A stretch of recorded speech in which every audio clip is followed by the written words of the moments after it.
offline and online racing. Like esports, Formula E has grown rapidly. In 23 countries and over 5 continents, there has been an E-Grand Prix held since 2014. And last year in the UK, there were double the live viewers. So there's clearly a demand for electric racing.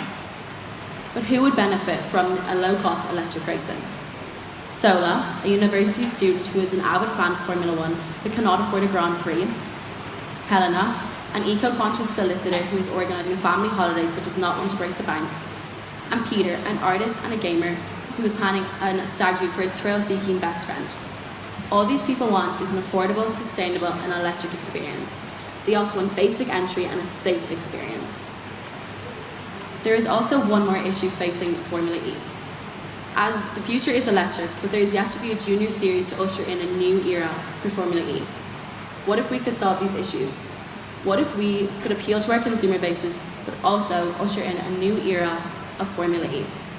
Enter our solution, New Racing. New Racing was founded in 2021 in County Wexford, Ireland.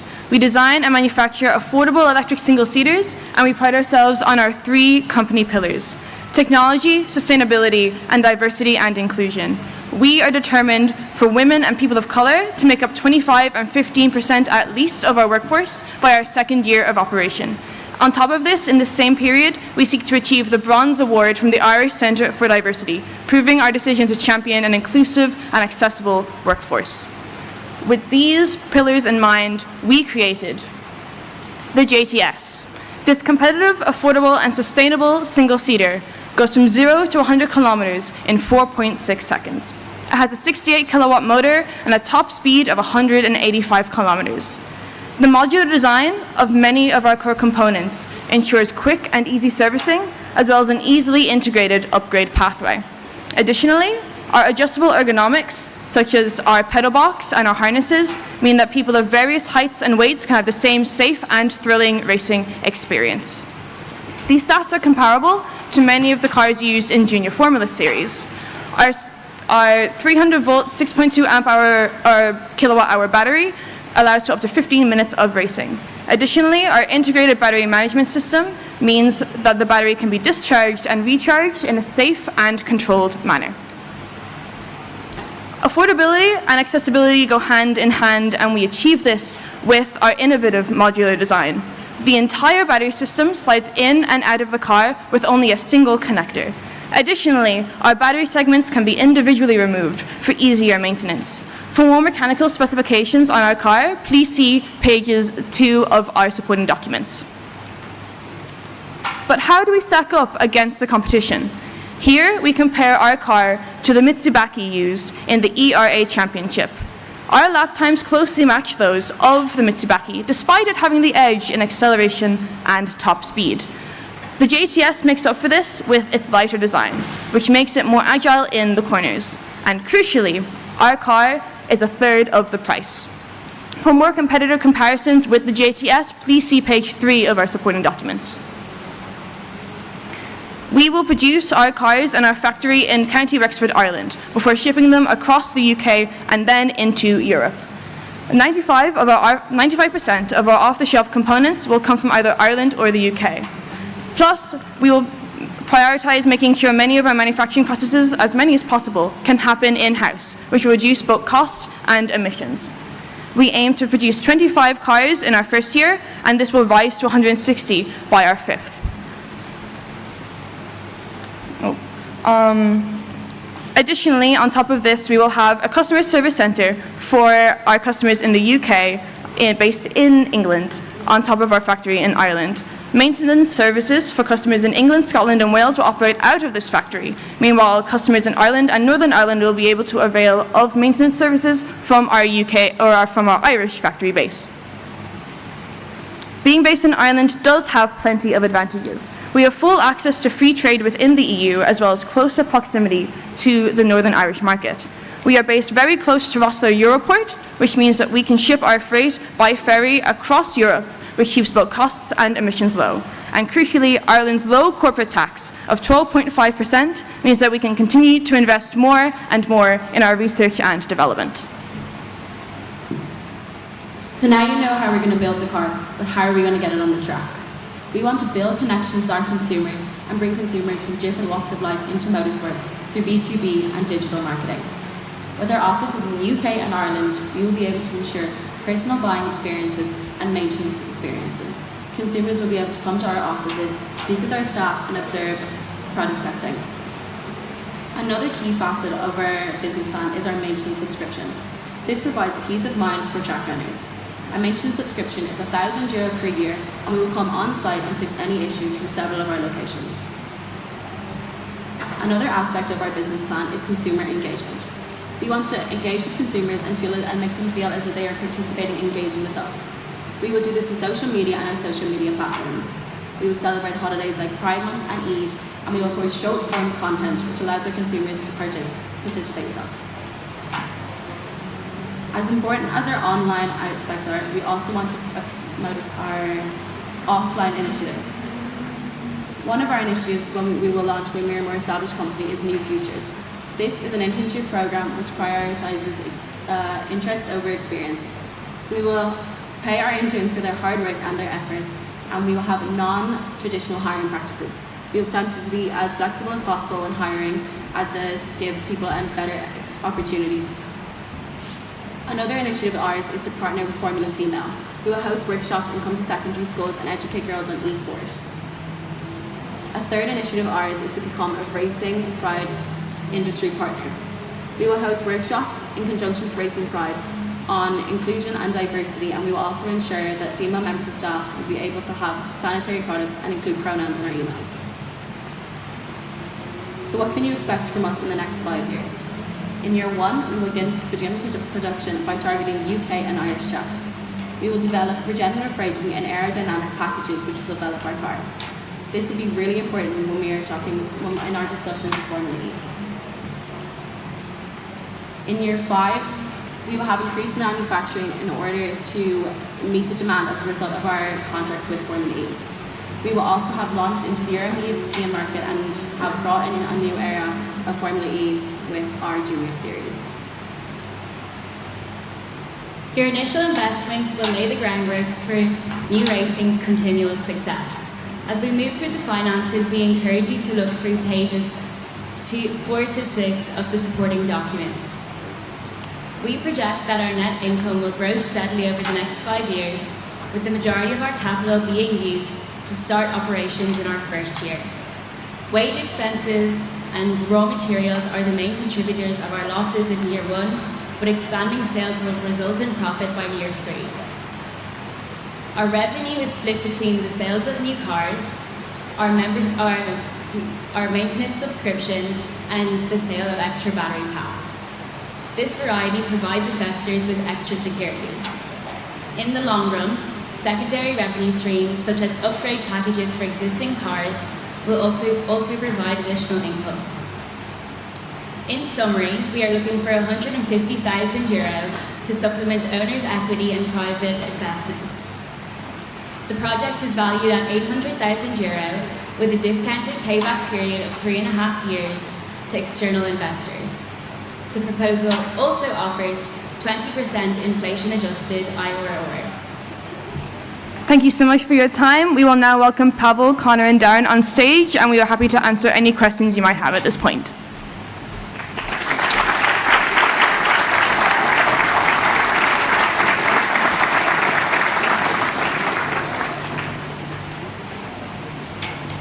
Thank you very much. I'm interested in your manufacturing. It's quite a ramp up from, is it 25 to 150? 160. 160. So what challenges do you envision going from that initial rate to the top rate over the 5 years? So initially when we started manufacturing, the majority of it would be carried out in-house. The majority of the assembly will be carried out in-house, while a lot of the machining and laser cutting will be outsourced. So we will have jigs prepared from the prototype that we made previously, and we'll carry out notching on the suspension, tubing and all of that before it's welded together by employing TIG welders. However, as we progress the company and dependent on the performance financially, we will be looking to bring in and buy a laser cutting machine for the tubing and chassis. This will then increase our flexibility and ability to make minor changes which will become a problem as we increase the amount of cars that we need to build. And then further from that, we look to purchase CNC milling machines, CNC gauge milling machines and a laser cutting machine for parts such as the brake pads, which will be outsourced in the beginning. And all of this is planning to have a more automated production line. It will save cost and time, increase safety, and increase efficiency, which will naturally be an issue as we have more cars and we need to manage that with a certain limited number of staff, although it will be increasing as we progress. Thank you. How have you valued your company? Can you repeat that? Sorry? How have you valued your company? You said your company is, you valued at 800,000, I think. How did you value your company? So the revenue streams that we have currently priced in are the sales of new cars, battery packs and the maintenance subscription. We've used a discounted cash flow model, which is the standard norm in many financial fields. We've used the current approximate annual rate of inflation of 8%. That happens to be pretty much what the figure is in Ireland currently. We have so far only used deterministic approaches in our valuation techniques. So what we mentioned about Formula E and the Junior Series, that is currently priced into the project. Should the project change, then obviously those figures may need to be reviewed. However, as a fairly small company, we are open to that flexibility as well. The other thing to consider is between the upgrade packages and any further deals or their expansion into Europe, we need to take into account that at a certain stage we're going to have too many variables to model. So we've only chosen a period of 5 years at the moment to do that. Although we are thinking as well to expand that modelling forward to use stochastic processes and see what the financials may produce there.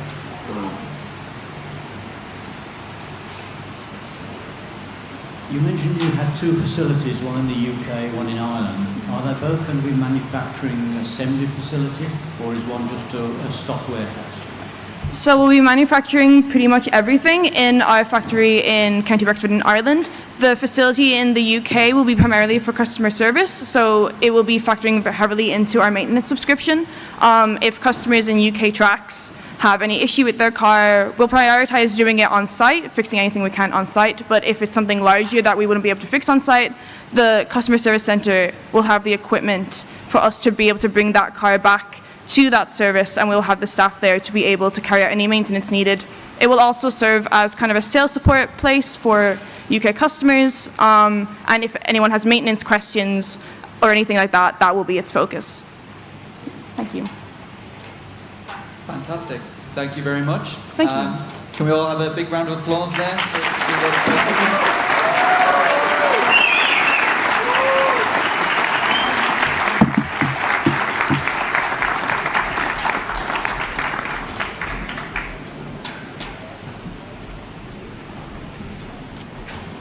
Okay, I'd like to welcome to the stage the University of Porto.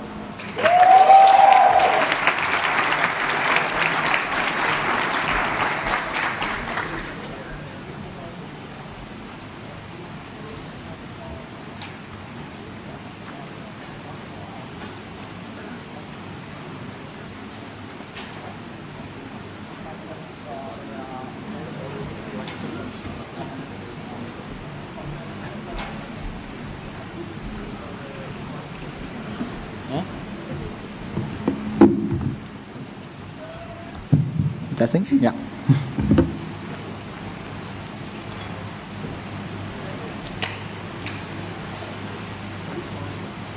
Right. So, can you start? Yeah. So, first of all, good afternoon. My name is Bruno Souza. I'm the CEO of Invicta Group, and I'm here with Joana Matos, our COO. And we are here today not only to present a business plan for you, but an investment opportunity and something that can revolutionize the racing rental car market that we have today. So let me start talking about our company. First, Invicta Group was born in Portugal, and we are specialized on producing Formula electric type spec vehicles. We are a mid-sized factory, and we are located in the north of Portugal. That is the industrial part. So We are here asking for an investment of €1,475 for 27% of equity share of our company, and we are expecting an internal rate of return of 82% in 10 years. And, well, I'm going on the presentation from the concept to the financial analysis, and let me start talking about our goal, our main concept. So Invicta, I love motorsport. It's something that I always like doing my whole life, but I know it's expensive and it's not affordable for everyone. A lot of people want to drive, but they can't. And our goal is to make Formula racing more accessible to everyone. So for that, we designed a Formula spec vehicle that has some specifications that allows literally everyone to drive the car, and Joanna is the one who's going to explain about it later. So let me talk about the product. And for that, I will start already who's our client. Basically, we sell our product to car tracks and racetrack owners. The car is designed and was dimensioned for that. And the main feature is that it has a seat position adjustable for 95 percentile height of people, maximum speed of 115 kilometers an hour, and a total mass of 280 kilograms without a driver. And some general specifications of the car, it goes from 0 to 100 kilometers an hour in 3.5 seconds. We work with a double carbon fiber suspension and one engine configuration powertrain with chain transmission. This is good for cost and is a reliable solution. And we work with the space tubular frame chassis that is better for manufacturing. And something that is important to say is that our car is mostly assembled on our installations in Portugal, and most of the components are off the shelf. Something important about the car as well, we calculated the car environmental impact, as sustainability is so important now on these days, and we are expecting 1,000 kilograms of CO2 embedded, and most of it comes from the battery, and this is something important because of the R&D, they're going to talk about it later. Okay, so now that we know all the general characteristics of our product, what actually makes Invicta One so special? Well, on our team, we have a team of software engineers that are going to help us mechanically integrate an AI system in order to make it able to be driven autonomously.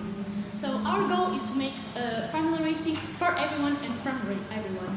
So what does this actually mean?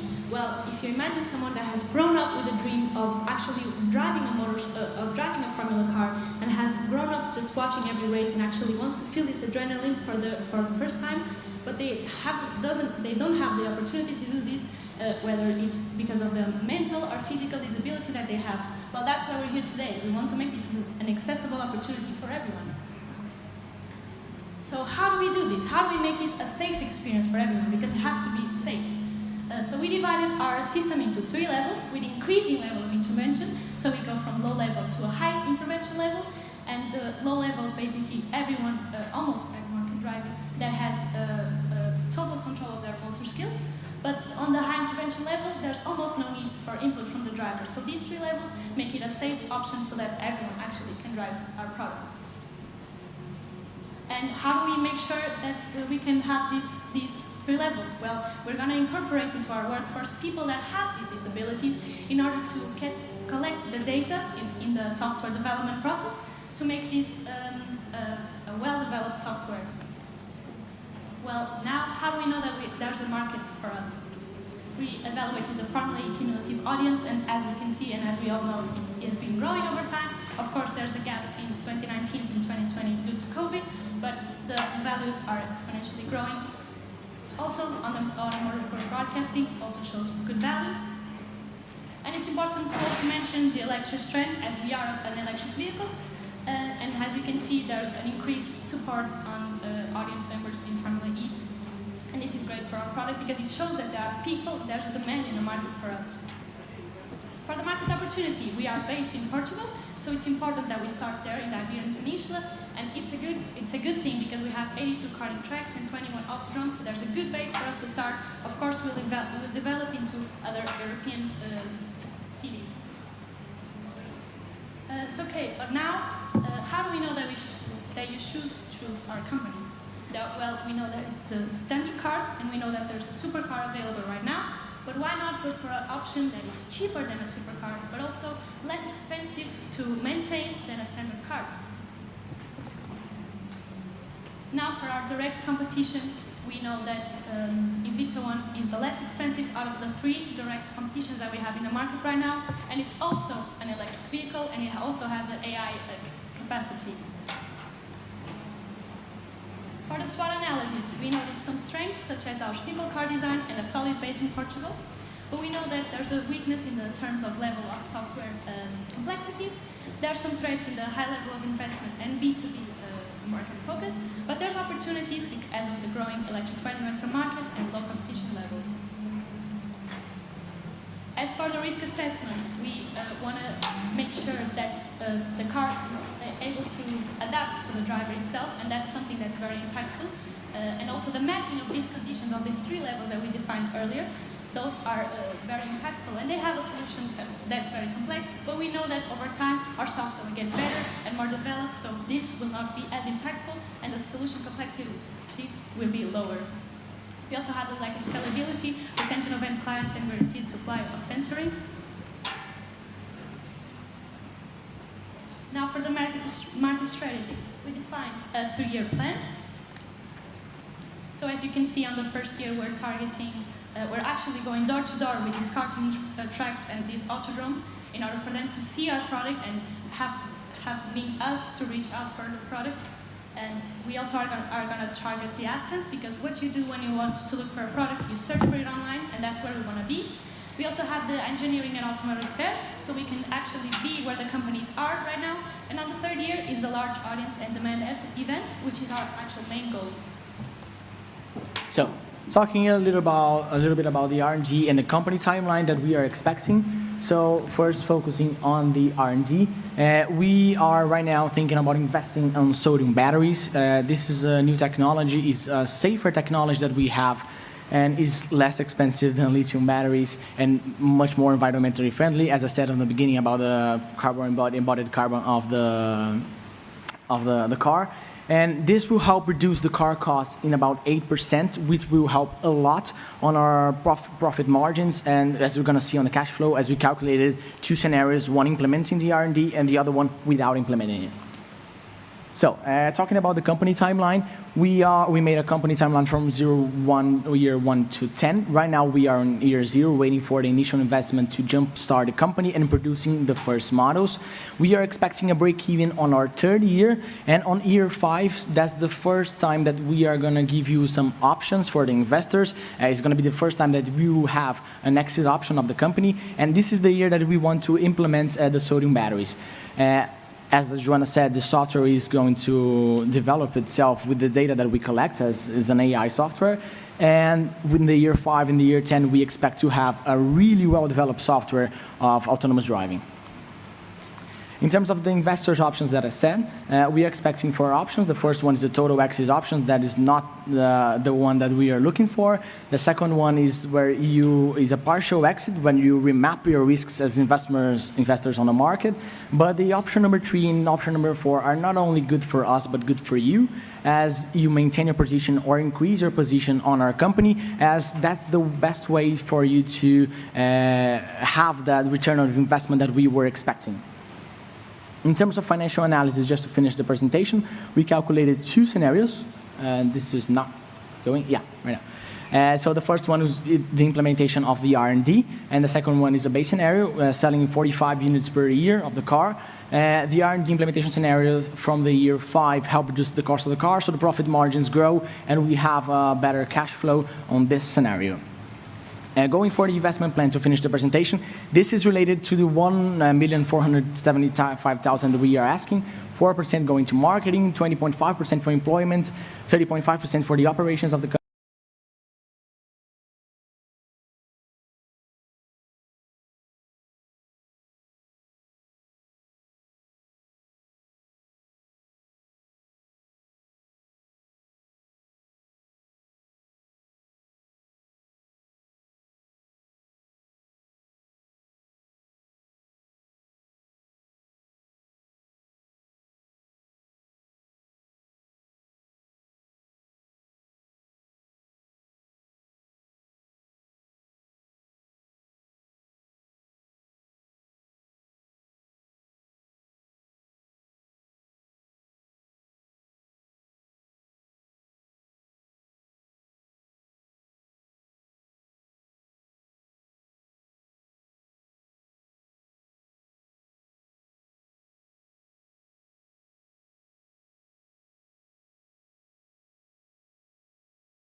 batteries, bearings, are all components that we are going to buy, as it helps to reduces the amount of people that we need, and most of the operations is to assemble. But for example, the chassis is a component that we are going to manufacture in-house. Thank you. Do you have an actual plan of the factory layout for this assembly? Sorry, can you repeat the question? Sorry, do you have a factory plan or factory layout for the assembly of this? Yeah, if you look at the appendix that we provided on the initial investment that we provided you, we have already the percentage of the money that we're going to use for equipment, and this equipment is focusing on most of the equipment that we need to produce and manufacture the chassis. From the year 5 beyond, we are already expecting to reduce a little bit of the cost of the car by using manufacturing in-house of some machine components, but this is something that we are not focusing right now.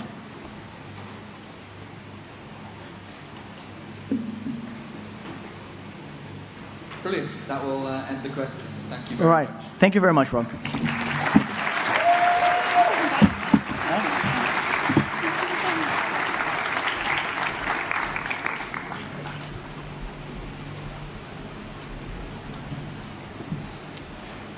Okay, so I'd like to welcome to the stage Oxford Brookes.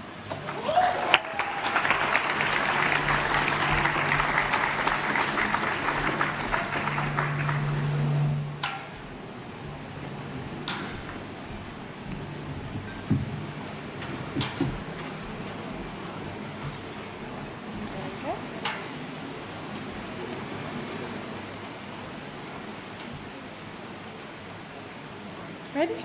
Okay. Hello and welcome, investors. We are very excited to present to you today about the next generation of electric open-wheel racers. I am Tessa, and I am the Chief Executive Officer for this company. And I am Tristan, the Chief Financial Officer for this company. We're here today to ask you for $550,000 investment for 40% equity in our business. So, as you can see along the top, there's a progress bar which you'll be able to follow throughout, and you have additional information in the packs in front of you. So, to begin with, we want to explain the ethos behind our company. We know the world is going electric. Sustainability is becoming more and more prevalent, and this is something as motorsport fans is impacting us greatly. We wanted to create a sustainable way of racing that doesn't impact the driver experience. So for us, it came down to combining purpose with passion to push for an electrically charged future in motorsport. So as we start, we'd like to introduce you to two individuals. This is Jordan.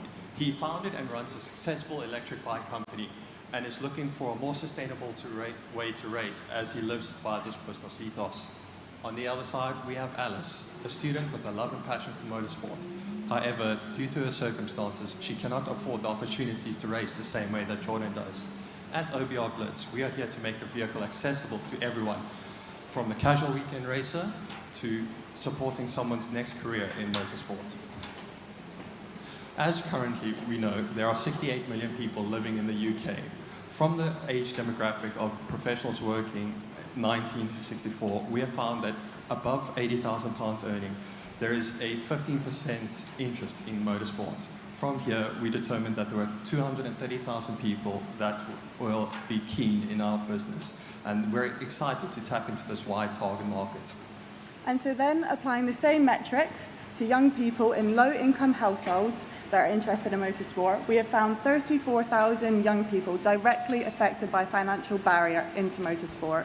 We want to break this barrier and allow more people to get involved in motorsport. This is why we have created an initiative called Right to Race, which we will go into further detail with later. Now onto what we will actually be manufacturing. So, OBR Blitz. With this company, you can be assured that you are going to be partnering with a company that is at the forefront of the electric revolution for both vehicle design and data system development. And as we've mentioned, we truly believe in this business. So when we say we aim to give your customers the best possible racing experience, it's something we will 100% deliver.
also be able to feed into things like the F1 Academy. So, our company is partnering with 12 vehicles across the UK in which we'll have track-day series to compete in. For our customers, in preparation for these events, we're allowing them to have on-track sessions where they'll be able to meet their team as well as tweak any personalized setups that they may require. This is split into 40-minute sessions for a welcome, recharge, and feedback directly after that.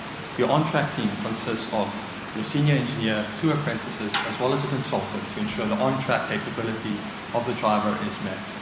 Safety is one of the key important factors of any motorsport industry, and that's why at the start of every race day, we're ensuring safety briefings for all drivers, as well as various other safety elements scattered throughout the day. So we understand this is an ambitious project. That's why we have partnered with these key technical partners. The first is Silverstone Composites. They understand that fast production and attention to detail are 2 vital factors when it comes to motorsport, and they are a key partner for a car with multiple carbon fibre components. The second is GKN. Their drive system technology is going to keep us ahead of the curve with the drivetrain system.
of 2026.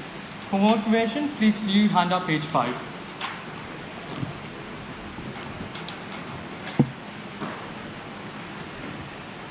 The Faunus FLE manufacturing facility consists of a batch production process. In each batch, 3 cars are produced. In this facility, there are 3 high-skilled workers that perform all tasks due to the small-scale production. At this stage, all the parts used are designed by us, made to print by our suppliers, and assembled in-house. The factory floor space includes the production area and a storage space, which can keep about a month of produced cars. With the current production, the cars are made to order at a rate of 1 batch or 3 cars every 3 weeks. After the investment, British Motorsport will be able to improve the manufacturing capability while transitioning to the new models. The new facility will utilize an assembly line process. It will be divided into stations with their own tasks, workers, and equipment. In addition, with the investment, the production of the chassis will be brought in-house, along with a rework area. This development will, in the new facility, the storage space will be increased to a capacity of 25 cars. This development will enable an increase in production. The FR series will be produced at a rate of 5 cars a week, still made to order. For more information on our manufacturing operations, please refer to pages 7 and 8 of the handout. This chart shows our production volumes from 2022 to 2028. In 2022 and 2023, you can see the production of our Faunus FLE in our first UK facility. From 2023 to 2026, you can see the increase in production in our new facility now producing the FR series. And in 2027, you can see the start of production in our new European facility. Thank you very much for listening. We're now open to any questions you may have.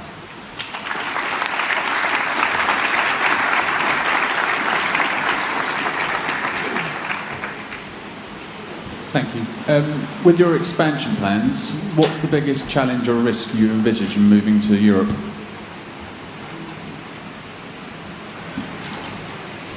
So, one of the challenges that we see is the market. So we will be moving from the UK market to the European markets. We'll now be dealing with 5 markets instead of 1. So demand will be an issue. That's why we're holding the sales events, and that's why we're investing in brand awareness. Also, we have chosen a country that has well-developed manufacturing facilities, so that we understand it will be there will be a process to adapt when taking our knowledge from the UK to Europe. But I believe those are the main challenges.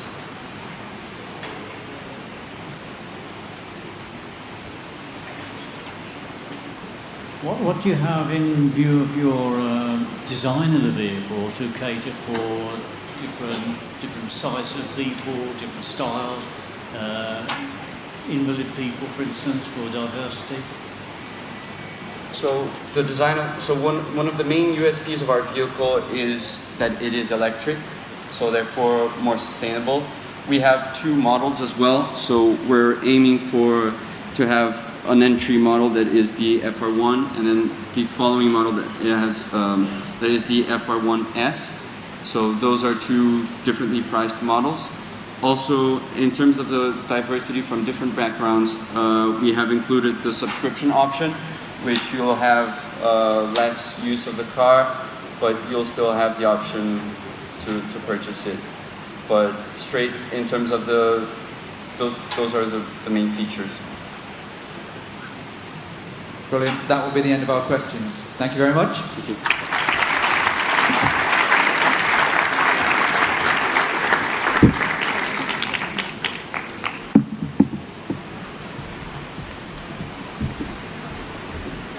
Okay, everybody, that concludes the business plan presentation final.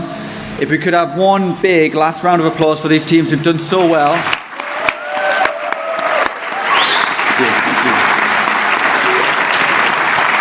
And also a big thank you to the judges who've done the judging here today.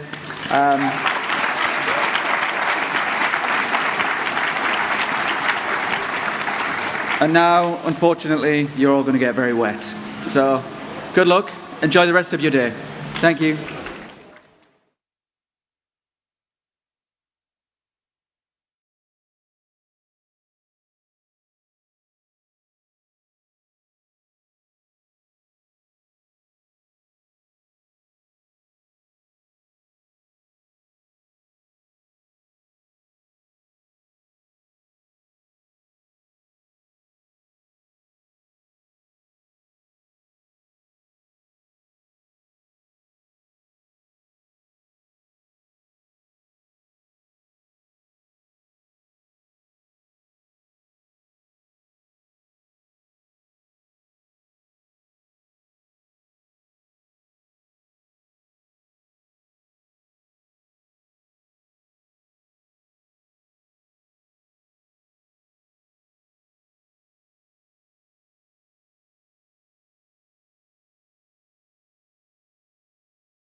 And welcome back to Formula Student UK 2023 this afternoon. It's even wetter than it was this morning. You're back with myself, Giles Cosgrove, and Jess Ball, bringing you live coverage from Copse Corner as the University... What is that, Jess? That is... It's the University of Agder, now from Norway. So they come all the way from Norway to do this event, and their main goal this year is to secure top 10 in this championship, and their best ever result was 13th overall in the CV category in 2019. So top 10's their goal. If you're wondering where we are, we're at Copse Corner for the sprint event, which is worth 10% of the overall points. So there it is, car 142 lining up there from Agder, which I believe is Norway. I haven't seen them thus far today, but one car we have seen already today is car number 95 from Leicester. They're lining up behind Agder, ready to take to the sprint track. The sprint circuit is relatively similar to what we'll be encountering tomorrow during endurance, just with a few less chicanes. And it's all about the fastest lap time. You can get 10% of your points. For the 1,000 points available across the whole event, 10% of the points are available purely from this event, this sprint run.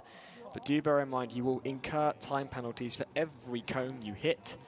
So there are two options to go with. You can either send it with exuberant driving and hope that the faster you are, those cone penalties will be offset by a quick time, or you can take it slow and steady and precise and know that you'll go a little slower, but you won't incur the time penalties from the cones. What approach would you take, Jess? Well, due to it being absolutely wet, making sure that you're calm in the car as well, make sure you don't hit the cones, and make sure that when you brake, you've got to brake earlier than you intended to in the wet. It's a different line, it's a wet the wet line compared to the dry line is obviously different. Last year it was nice and dry and hot in the cars, but here it's cold, we're under an airfield as well, so that is something to take into consideration. We can see from our commentary box window that a lot of people, despite it being rainy down there in Silverstone, they're actually watching over at Copse Corner, so nice to see a lot of people there watching despite the weather.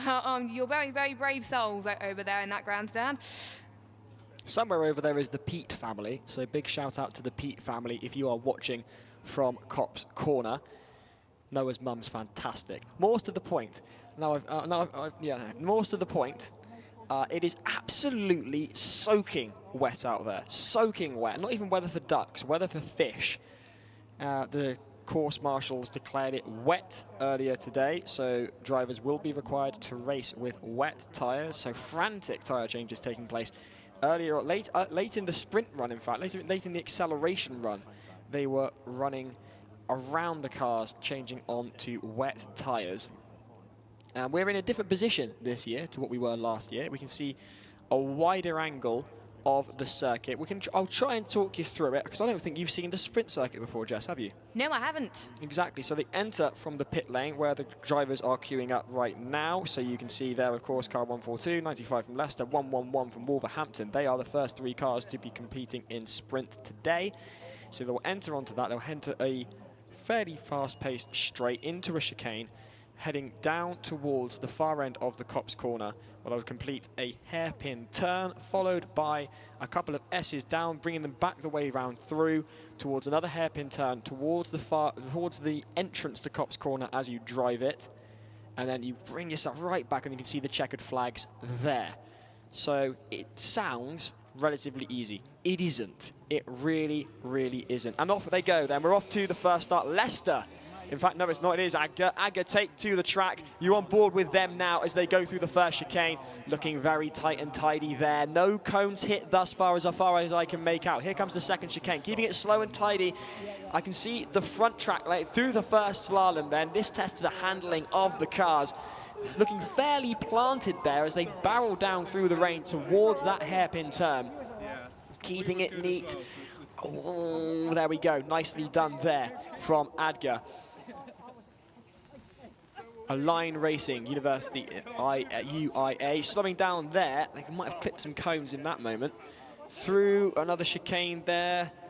Water droplets on the camera not helping. There we go, there's a wide angle, fantastic stuff. Oh, that is very tight. And in these wet conditions where grip is at a minimum, look at the spray coming off the back of that, and it's an electric car as well. Wouldn't want to be behind the wheel of an electric car in these conditions, but you can see it there, nice and consistent with the power. The red light is staying on the roll hoop above the driver. Nice and tight through there, very silent. We can't really hear anything. Down the hairpin they go towards the checkered flag now. Through that last right-hand corner, it really does creep up on you. There's a straight there that encourages you to floor it, but you can't quite there. And across the line they go. And their time then, let's have a look. 1 minute 21.613. The catalogue of inappropriate things we've said. And we'll see, obviously, if they incurred any time penalties for any cones shot, but it's obviously hard to tell in the commentary box. That's the time to beat currently at the moment. You can get involved in the live chat by letting us know what you think of the event so far, and you can also get in touch by using the hashtag FS2023 to get involved. And there's also information about the static events that have been going on this weekend as well. And there's also a separate stream tonight for the award ceremony for all the stuff that took place today I believe at 8 p.m. as well. So a separate one going on today and a separate one going on tomorrow. Tomorrow we'll announce the overall winner. But there's certain awards going there on today, including the crowning of the Sim Racing Series winners from Glasgow too. So it should be fun. I believe number 95 is up. No, we're on track now for the second lap from the first driver from Agger. That's a line racing. You're on track with them now, squeezing through that really tight chicane there. They're really struggling with that, slowing down a fair bit just to make sure their car gets through there without incurring any penalties. Through the S's they go.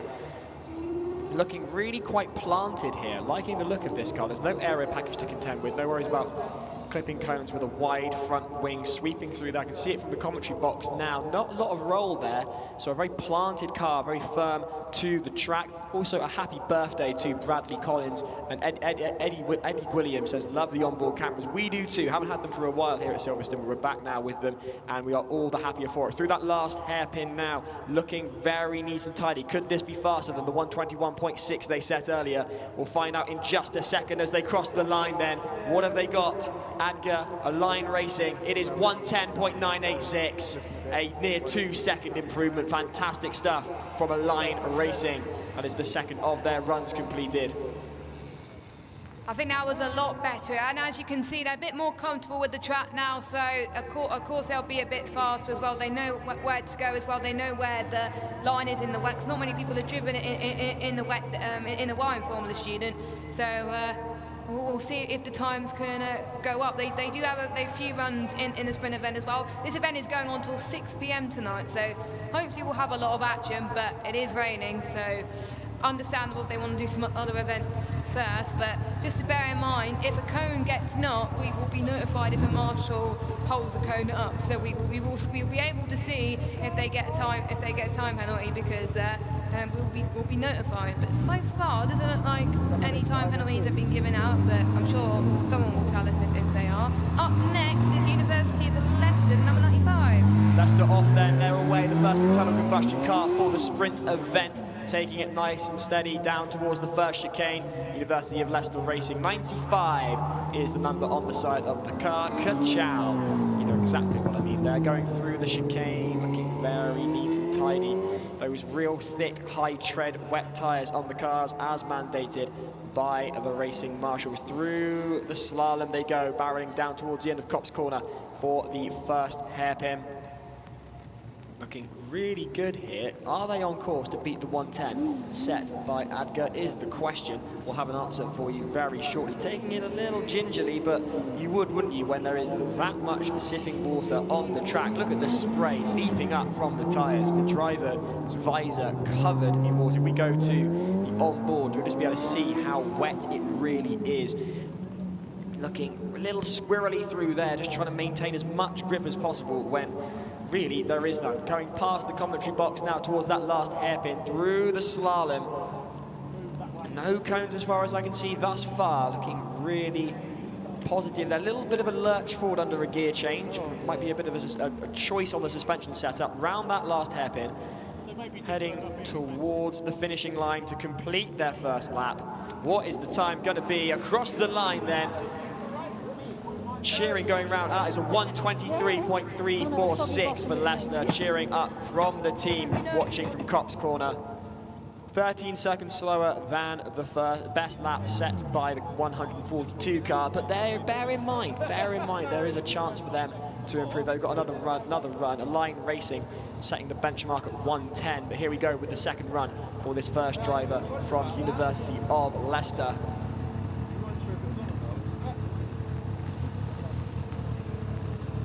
You can just see how appallingly wet it is here, just from the cameras. Off they go then for the second lap. Oh, a little bit of torque steer there, tail kicking out. You can see how slippery it really is out on Cops Corner.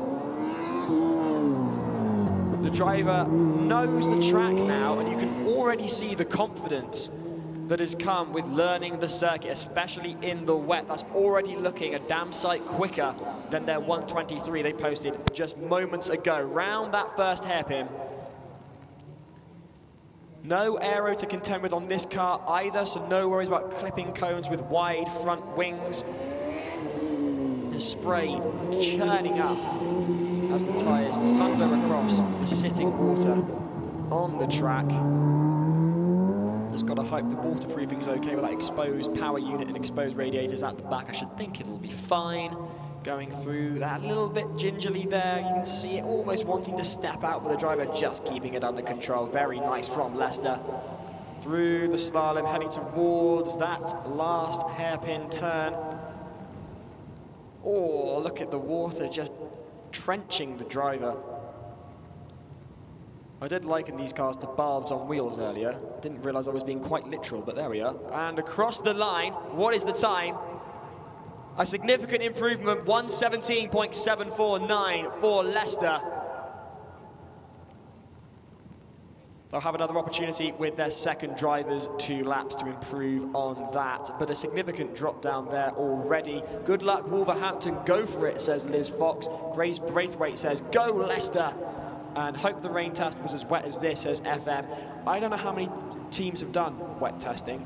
We did in Cardiff, but not by choice, just because the weather's appalling in Cardiff. Well, it is Wales after all. Well, most people did their scrutineering yesterday when it was dry, so the people that have done their scrutineering in the wet today probably got a huge advantage. Up next in the car for the team is team number 111. University of Wolverhampton. Wolverhampton, another team that took part in the acceleration event earlier on in the national pit straight as well. Great to see teams getting out there to get their sprint events done and dusted. 2 drivers once again, and no driver can take part in no more than 2 runs in the sprint. They can't take part in no more than 2 dynamic events either. So, as we're about to get underway with the first of the 2 runs as well, we've got Queen's University Belfast that's queuing up as well. So we'll see them hopefully soon. Hopefully they'll have better luck compared to what we saw in the acceleration earlier. There's a ginger start from Wolverhampton as they come past the commentary box, headed towards that first chicane. The driver, little nervous, just trying to edge the way around the track, trying to work out where the grip is or where it isn't. In this instance, through the second chicane. We know this Wolverhampton can go faster than this. We've seen it in the acceleration. You may have even seen it in the skid pad if you were there. So we know there is a faster approach to this track to be taken by this car. It's just a question of learning the circuit. That's the advantage of the 2 laps per driver, that they can and will learn the circuit on the first lap and then potentially send it on the second, although sending it in these conditions perhaps a little risky. What more can you tell me about Wolverhampton, Jess?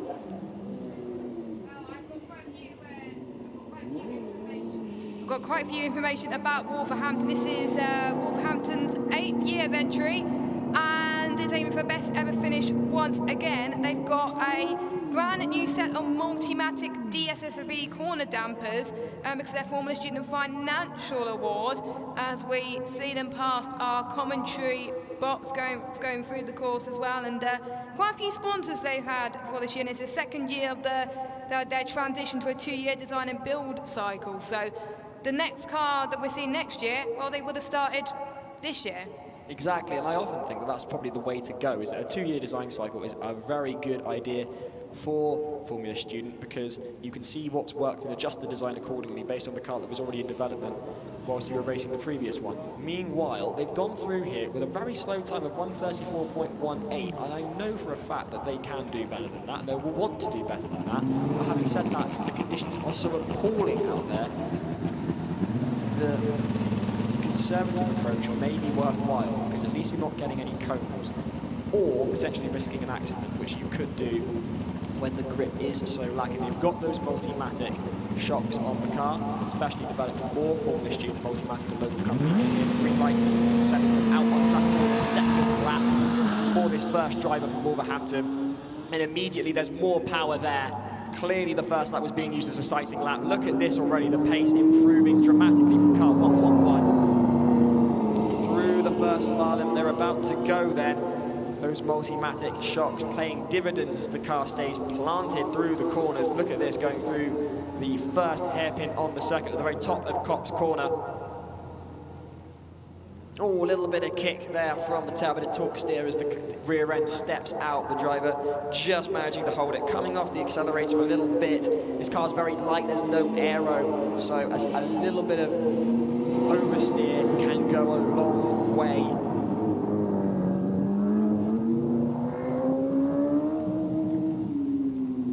As we sit past the commentary box window as well, keeping it very tightly in the slalom bit. It looks like it's going to be a much faster time for the University of Wolverhampton. Keeping it calm, keeping it collected as well. It's their second run to do. Headed towards the final hairpin now. Bit of a wide angle going through there. Maybe want to get the apex just a little bit closer through that hairpin. The last chicane now before we go towards the start-finish line. Across the line then. Can they improve on 1:34? Yes, 14 seconds gone. That is a 1:20.477 for Wolverhampton. A huge improvement in these conditions. That is a great lap time. Very well done to them. Much better. Up next, that looks to me to be Queen's University Belfast, our old friends from Acceleration earlier today. They've had some inconsistency with the power supply to their car. We saw that in the 75 meters of acceleration, just wasn't quite providing power for the full duration of that sprint, of that acceleration run. Have they fixed those electrical gremlins? Is the question. The answer coming to you very, very soon. Leniani Murphy says, well done, Leicester. And this year's event will mark the second year of Queen University Belfast electric campaign after competing with internal combustion powered vehicles up to 2019. And their main goal, past scrutineering, complete all dynamic events, which they've done the second one so far, and to gather more data to enable further development for the next few years of the powertrain as well. So they haven't have a goal where they're going to finish, they just like to finish all dynamic events. It doesn't say what about the static events, but they want to complete a dynamic event so they can further improve the car for future years when maybe more electric cars will like to take part. We're about to go green, hopefully, for Queen University Belfast.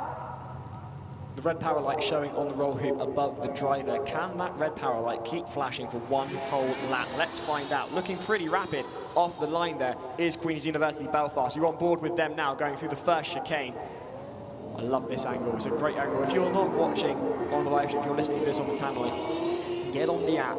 Look at that, going very nicely through the chicane. The power maintained thus far for car number 2022, Queen's Formula Racing from Queen's University in Belfast. Round that first hairpin, little bit on and off the power. Oh, that's a really tight chicane. It just gets you immediately out of the hairpin, proving a little tricky for our drivers thus far. Car zipping along, you can hear that motor at full chat.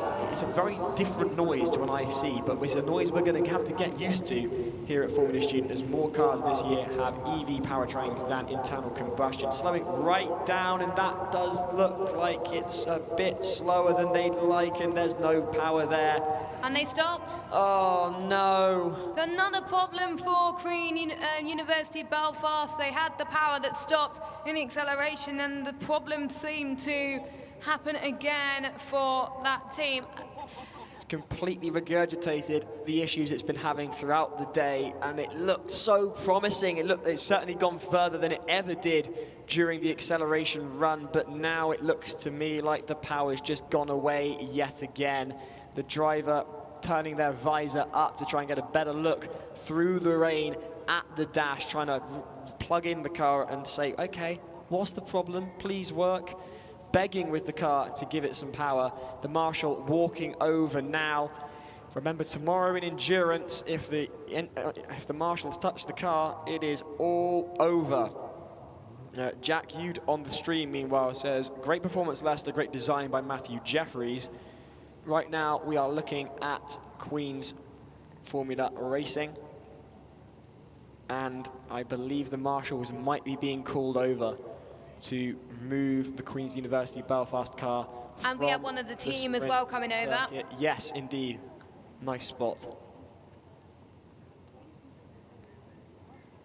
I think we have quite a few of the team possibly wondering what's going on as well, because there's a variety of other events happening at the same time, so they can't all be there at one time. I think there's only one that's allowed on the track at any one time, as well as the driver.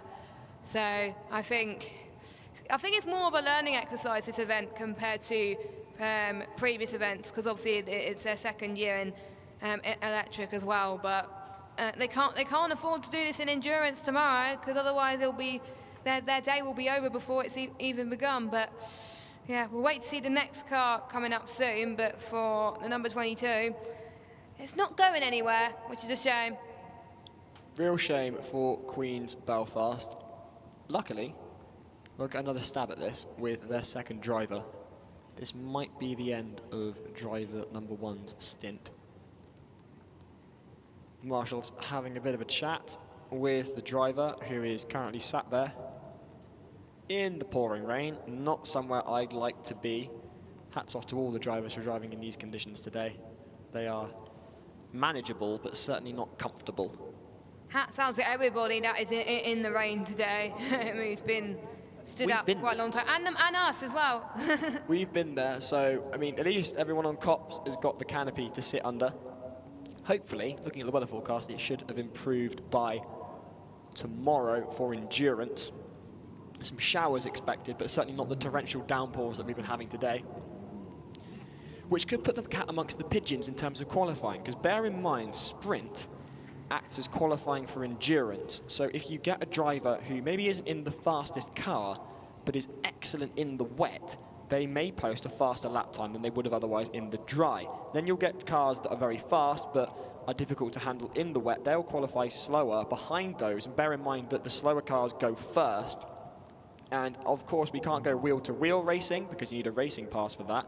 So instead, we do overtaking zones. It's done as something of a time trial. But bear in mind, when you're waiting for slower cars to get out of your way, your times are going up. So if it dries out tomorrow, we've got the faster cars back in the dry conditions they prefer, and those slower cars that were just better handled in the wet by drivers who know how to drive in the wet, slowing them up. That could really throw the whole endurance event, which will be very interesting. So do stay tuned. Plenty of cars lined up, waiting to have a go at sprint. At the moment, we're just waiting for Queen's University Belfast to either get moving or be moved. You can see the cars lining up there. University of Bath, electric. We haven't seen them yet today. Leicester ready for their second run with their second driver. I think a few cars are queuing up. I think we saw 3. I think there's one behind them as well. Is that Maribot? Might be. Maribot from earlier on, with a surprise appearance in the acceleration shootout. Queen's University Belfast, one thing I will say is if they haven't turned the timer off, it's going to be a very long time. Yeah, and someone just asked, has Oxford Brookes done their run yet? No, only I think 3 or 4 universities have done it. Oxford Brookes haven't done their sprint run yet.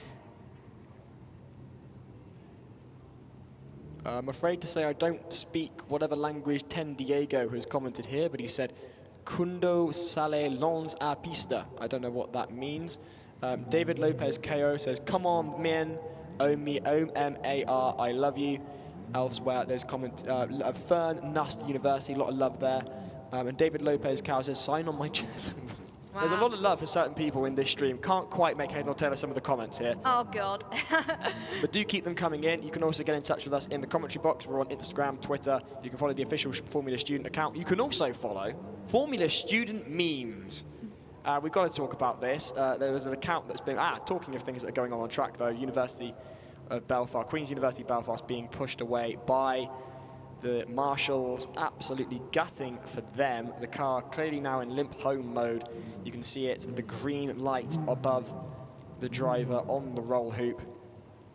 But yes, Green is never good on an electric car. now it's not what we want to see on those laps. But you can of course follow FSUK memes, FSUK_ memes on Instagram. You'll see a lot of their stickers on the cars. It was an account that was set up this year and has gone down rather well with the Formula Student teams here at FSUK. A lot of noise coming from the stands there, so plenty of action to come.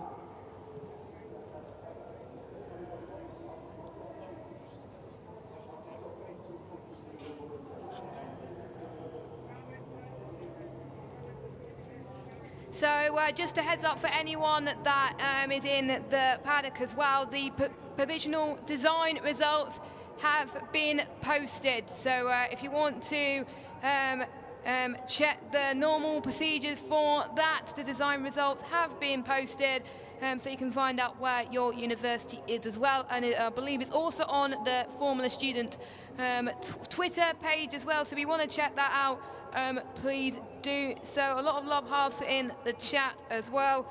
And whilst we wait for the next action to take place, University of Bath, I believe, will be up next. Their main goal this year to be the overall FSUK winner. And the main challenge generally in Formula Student for them is reliability. They've been failing to complete the endurance event repeatedly, and their main goal, as well as the overall title, is to complete all dynamic events and especially the endurance. I keep saying it time and time again, if you finish the endurance, you will do well in the overall championship, and you're more than likely going to do well to possibly win the Formula Student overall. We saw that with Staffordshire Lot in 2021. We saw that with Glasgow in 2022. So the sprint is just to iron out a few things before the endurance tomorrow, which starts at 9 o'clock. But yeah, we're about to get going. So then, University of Bath Electric, the only team being run by University of Bath this year. They previously had great success as an IC car. They had two teams running concurrently for a while, and then the IC team was retired. University of Bath are now fully electric. Let's see what they can do here. We didn't get a chance to see them in acceleration. It's my first time seeing this car run. They're away then, looking fairly nice and planted. The car rolling a little through the first turn there. The red light flashing consistently to show that that car is under full electric power. First time we've seen an aero package on a car competing in sprint today so far. Car number 67. The water streaming from the side pods there as the car heads towards that first hairpin. How is it going to handle with that big rear wing? No problems. Oh, I know, I say no problems, and just as I say it, the green light kicks in. Commentator's curse. Oh, dearie me. I may have jinxed that for the University of Bath as the green light comes on. Limp home mode is in effect all of a sudden. And they hadn't even got as far as Queen's University Belfast. It's the first time we've seen University of Bath out on the track today. They may have done skid, I don't know. I've been over at acceleration. My feet still haven't dried out. Neither's mine. But suffice to say, this is not the result UBR will have been hoping for. I did say about reliability as well being an issue, and then again that they stopped at completely the wrong point, which is a bit of a shame. So reliability is something they got to keep an eye on. They have 3 other chances later on, but tomorrow endurance, if the marshal touches the car, then that's it. Then that's their run over, and they won't be able to finish the endurance, which means their chance of winning Formula Student has gone increasingly low. And one of their main goals is to win Formula Student, so not ideal for them. It is a shame because we haven't seen him all day. absolute heartbreak for UBR. The marshal having a conversation there behind the tyre wall with the driver. We can see the cars queuing up on our screens at the moment. Leicester looking to compete in their second run with their second driver. Maribor for their first, and then Wolverhampton queued up for their second go on sprint. We'll be interested to know what's gone wrong with UBR. I'm going to hand you over to Monty for a moment. I'm going to go and find out whether UBR are expecting problems like this or whether this was something unexpected. Monty, over to you, sir. Thank you very much, Giles. Hello, everyone. Hello, Jess. How are you doing? Hello, Monty. Obviously, Monty was very, very busy this morning, and now you're here at Formula Student for the first time. Obviously, you're busy with the sim racing. You've been around the paddock. How has it been so far from your perspective? Wet, and wet. But then again, I think that's the story for everyone here. I thought I was coming as to cameo on a Formula Student race, but apparently we're doing the university rowing race at Silverstone instead today. So, no, I jest. It's been fantastic to be back again. I hope everyone is doing well so far today. It's great to see so many cars have, compared to last year, got through scrutineering already. Yep. Really hopeful we're going to see a lot of cars on the track soon. And so absolutely gutting just to see what's happened to Bath there, stuck at the back of the track. So hopefully we'll get them moving shortly. Because, for all the other poor teams who are queued at the end of the pits wanting to have their run now, I imagine they want to get out right at this moment because the rain's lightened up. This could arguably be the best conditions that they've had so far since the sprint event has opened to go and post a lap. Yeah, because Adger posted their time where the conditions weren't too bad, and then the conditions got worse when we saw Leicester and Wolverhampton do their runs. And first run's usually a banker run for the teams, and then their second run, usually that's when they go as quick as they possibly can as well. And yes, it will be interesting to see what happens.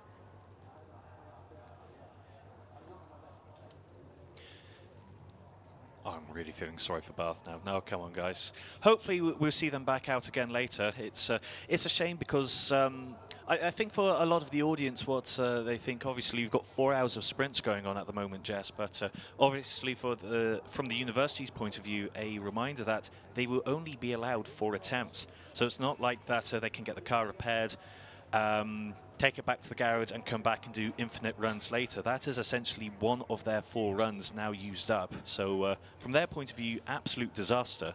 But do you know what? If it gets drier as the day goes on, then perhaps this is a blessing in disguise. But yep, there we are. There's the University of Bath being pushed back towards the pits, cleared out of the way now. And probably going to see the track get... hopefully get a little bit dry. The rain is definitely lightening up now. Oh my God, I've forgotten how to speak English today. We're off to a good start. I need another coffee, obviously. However, Giles has now returned back to the booth. It's looking wet out there, Giles. Are you drenched or are you drenched? I'm drenched. Nice. Not surprised. It is absolutely appalling out there, and unfortunately for the University of Bath, they've got absolutely no idea what's gone wrong with the car. I had to run and catch up with some of the team members, and I was reliably informed they don't know. So hopefully it'll become less of a mystery once they get back to the pits and take a look at the car over there, number 67, being moved away by the marshals and one of the team members, I think, or is that another marshal? There's 2 marshals there. So keep your comments coming in. Let us know what you think, where you're watching from. Do bear in mind that whilst we don't necessarily speak English, we do have Google Translate, so if you are commenting on the stream in any language, please keep it clean.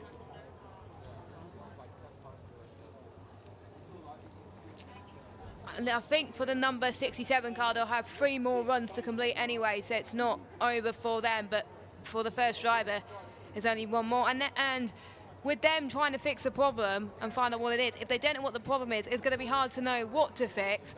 And then when time is crunching very, very fast, obviously it's even though we've already done about 50 minutes already, time does go by very, very quickly, and there's still loads of teams that are raring to go as well. They haven't got very long to go. So hopefully they can get up and running again, because I'm liking their ambition currently. But yeah, but again, they need to improve on their reliability a little bit as well. Kelly Duggan saying, go Oxford Brookes. At the moment, having seen the results from business coming through as well. And design as well. And design. And of course, over on acceleration, I've got a funny feeling Oliver Harrison has just asked for the overall standings. Looking to me like OBR, it might be theirs to lose this year. And Moderna as well finished top provisionally in the design class as well, along with Oxford Brookes in second.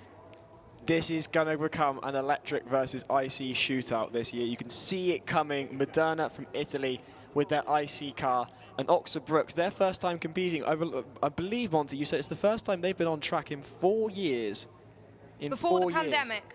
Before the pandemic was the last time we actually saw Oxford Brookes on track. They returned to the track today. 2019 was the last time they competed. So then, waiting for the next car to head out on track. It looks to me to be Leicester. Yes, Joshua Morris is saying we can hear 2 conversations in the grandstand. I noticed that when I went out for a walk. There's feedback leaking in from somewhere, just over on the grandstand, nowhere else. It doesn't seem to be affecting the stream, but certainly when you're actually out walking about, you can hear 2 things. So I'm not quite sure what's going on there. Meanwhile, in the comments, Oliver Harrison says, Brookes for the win. Dayam, that guy, some of these comments are a bit fruity, shall we say. Meanwhile, it looks to me like Leicester are going to be taken to the track shortly. They've got to improve by 7 seconds to get past the University of Agder in Norway, which is Align Racing. Car number 95 moving forward with their second driver behind the wheel to take their first stint, their first lap. This driver completely fresh to the circuit. They won't know how it feels. They won't know exactly what the layout is. They may have been able to do the track walk. Having said that, it was appalling, and I wouldn't blame them if they didn't go out in that.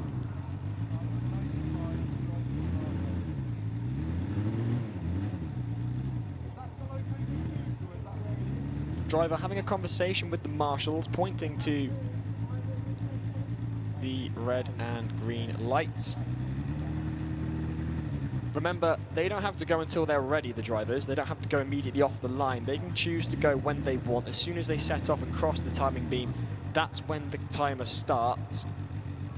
And it won't be long then until they cross the line and complete it. And it's a very similar method to what we find in acceleration. Yes, and they've already done a few runs already, so I think they've got a better feel compared to every other team as well. So yes, this is the second dynamic event that's been broadcast today. We've had the acceleration early on and the skid pad as well. Hopefully we'll get those results as well to tell you who has done well in the skid pad, but what from early promises, and they're about to get going. Leicester off then for their first lap with their second driver behind the wheel, and immediately looking rapid, looking a little squirrely there as they go round the first corner. That car is being driven right on the limit of the conditions here at Silverstone today. This could be a very fast time indeed. They're looking at a 1:10 to get past Align Racing, who are currently the favourites, well, not say favourites, currently leading sprint at the moment. University of Leicester Racing, car number 95. Looking very nice through there, as much as I can see past the tyre walls. Headed down through there.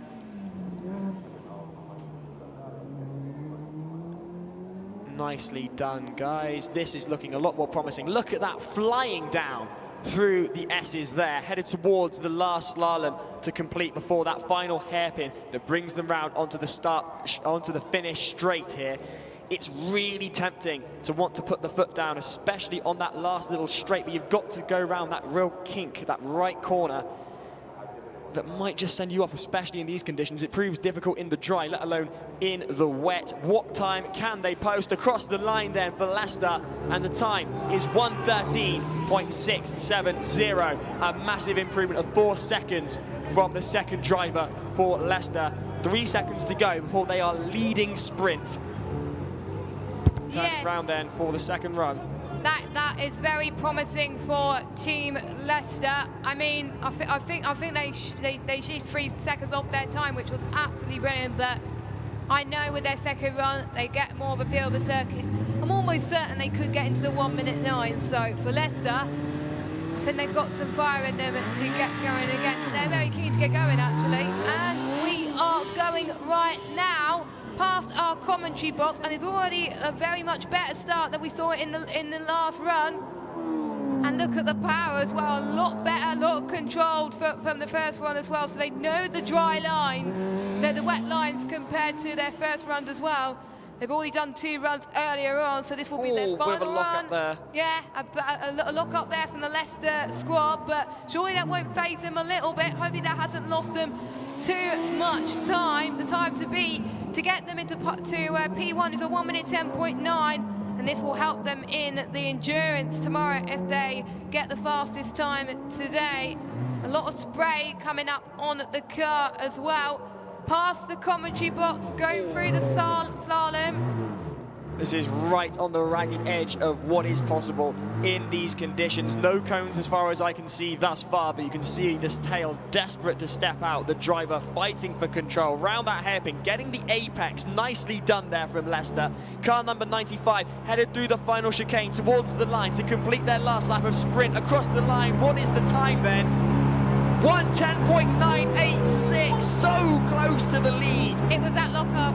0.8 seconds separate them. No, Leicester have gone through. I stand corrected. Thank you, Monty. That is a 1:10.165. They are in the lead. They do take it.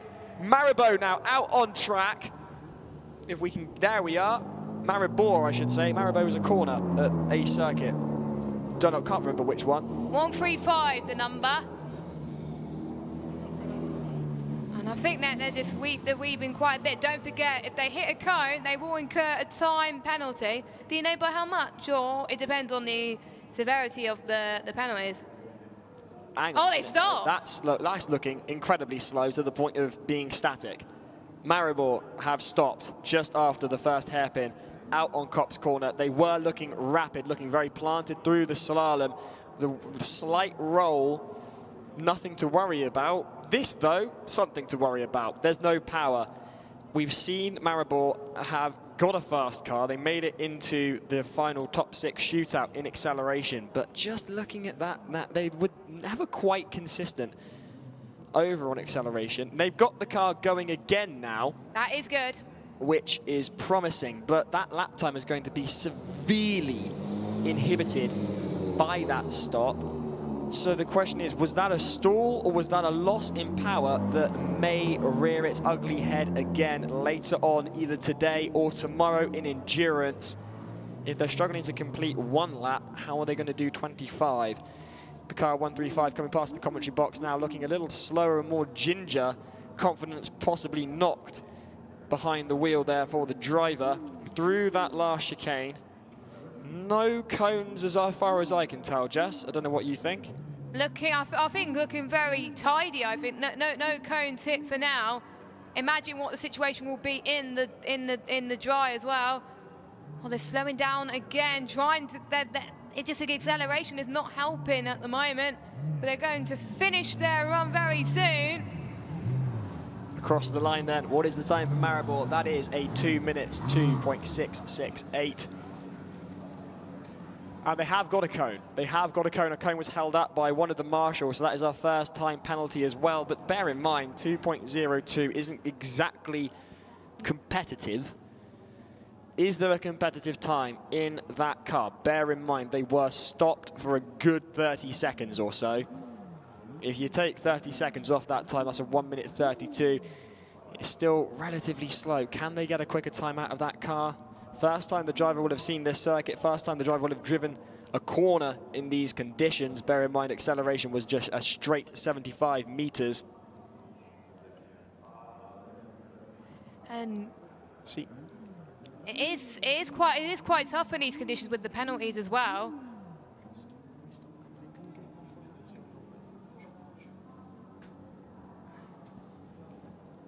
And I wonder who's it's hard to tell who the next car is out on circuit, because we still got Arbor out there currently at the moment. The marshals and the team from Maribor having what looks to be quite an in-depth conversation. The marshal in orange pointing to both the driver and the rear of the car, having a conversation now with the driver. So something's occurring here. Exactly what would be the question? You can see just how completely soaking wet it is here at Silverstone, just from the camera, with the standing water even appearing on the camera itself, just dropping down there. So this isn't exactly easy to be driving a car around here. At least they've got a time in. They do have a time on the board. They do indeed. It might be 42 seconds out of the general pace, but it is certainly a time. Currently the time to beat set by Leicester, who got in 0.8 seconds quicker than Align Racing. Leicester setting a 1:10.165. Align Racing in there in second with a 1:10.986. Wolverhampton with a 1:20.477. And then Maribor there have just set a 2.02. So you'll note not within the general frame of competitiveness, but I'm fairly certain there's a faster time in that. Now the question is, where are they taking the car? Not on track by the looks of things. So it looks like we could have another car waiting to go soon then. In which case we will. Looks to me from here to be Wolverhampton, who will be looking to set their next few laps. Car 111 did rather well in acceleration earlier today. Conditions outside utterly appalling. Rather glad to be in here in the commentary box. I can see those in the stands have got shelter over on Copse Corner.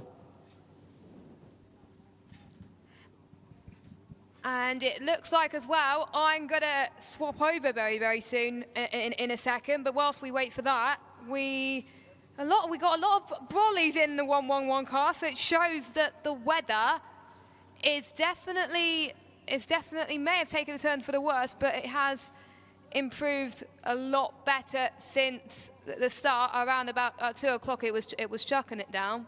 But I'm going to hand over my reins to the lovely James Monty Montgomery, who's going to be there for about 15 minutes. So meanwhile, as you can see on your screens, you've got marshals going around cleaning the track. A Dynamics marshal has just popped into the commentary box to have a little chat and explained that Maribor had to stop because of an oil leak, hence why the rather large conflab between the team and the marshals. So bless their hearts, it's already raining, but they've now got to wet the track even more to clean the track of oil that was leaking from Maribor's car. So if you're over in the stands and you can hear me, and I don't know whether you can, but if you can hear me, a round of applause for the marshals, because they put in so much effort.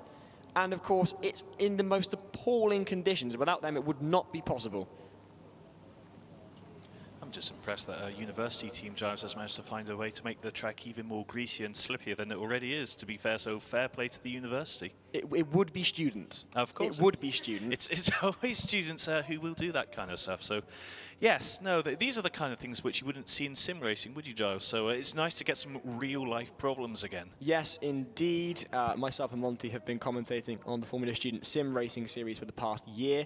We crowned our champions yesterday. They'll be represented with the trophy tonight at the Saturday award ceremony in the pavilion here at Silverstone.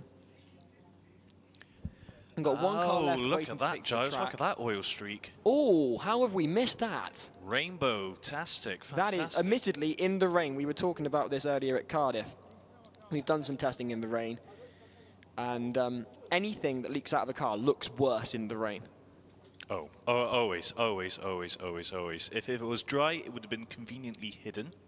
But yeah, because there's puddles everywhere, you can just see the oil sitting on top of it. Yeah. Makes it much easier to point out. And yes, okay, time for the university to go and add a little bit of adhesives and whatever their joints and pipes need it, and then they'll come back for a second run. At least they managed to cross the line before that happened, so at least their time stands for now. They did indeed, although having said that, the marshals have got a fair bit of a job cleaning up that mess. Oil and water, as they say, quite literally in this case. Now that's impressive. Luckily, most of it now off the actual track, outside of the track limits. So hopefully, we'll be able to go racing again very soon. Wolverhampton waiting to post their next stint with their second driver behind the wheel for sprint. Do bear with us here at Silverstone as the marshals clean up from an oil leak from the University of Maribor, who were on track earlier. Potentially then, that drop in power, that sudden decrease in power, maybe not a stall, perhaps a drop in power because of the oil leak. There they are, car 111, University of Wolverhampton, with conveniently placed umbrellas over both the team and the driver, trying to keep things as dry as possible as a member of the media team secures a GoPro to the roll hoop so we can get a driver's eye view of their laps. And the driver deep in conversation with the team, just trying to work out an approach, how best to take this, because bear in mind, it's a lot easier at the best of times. We saw drivers losing the tail in the dry last year, scorching hot last year. Quite different kettle of fish this year. Weather good for fish, in fact. So how do these drivers approach the sprint is the question. Do they go for it? Do they take it to the ragged edge and hope for the best, run the risk of clipping some cones, or worse still, completely losing it in some of the standing water on the track? Or do they play it more sensibly, knowing they'll get a slower time, but they won't incur any penalties and they will still have a working car at the end of it? Are you asking this in a professional capacity or with a response a la Monty? I'll go with an a la Monty response. Okay. Leroy Jenkins! Got no idea what he's on about, but it's still funny anyway.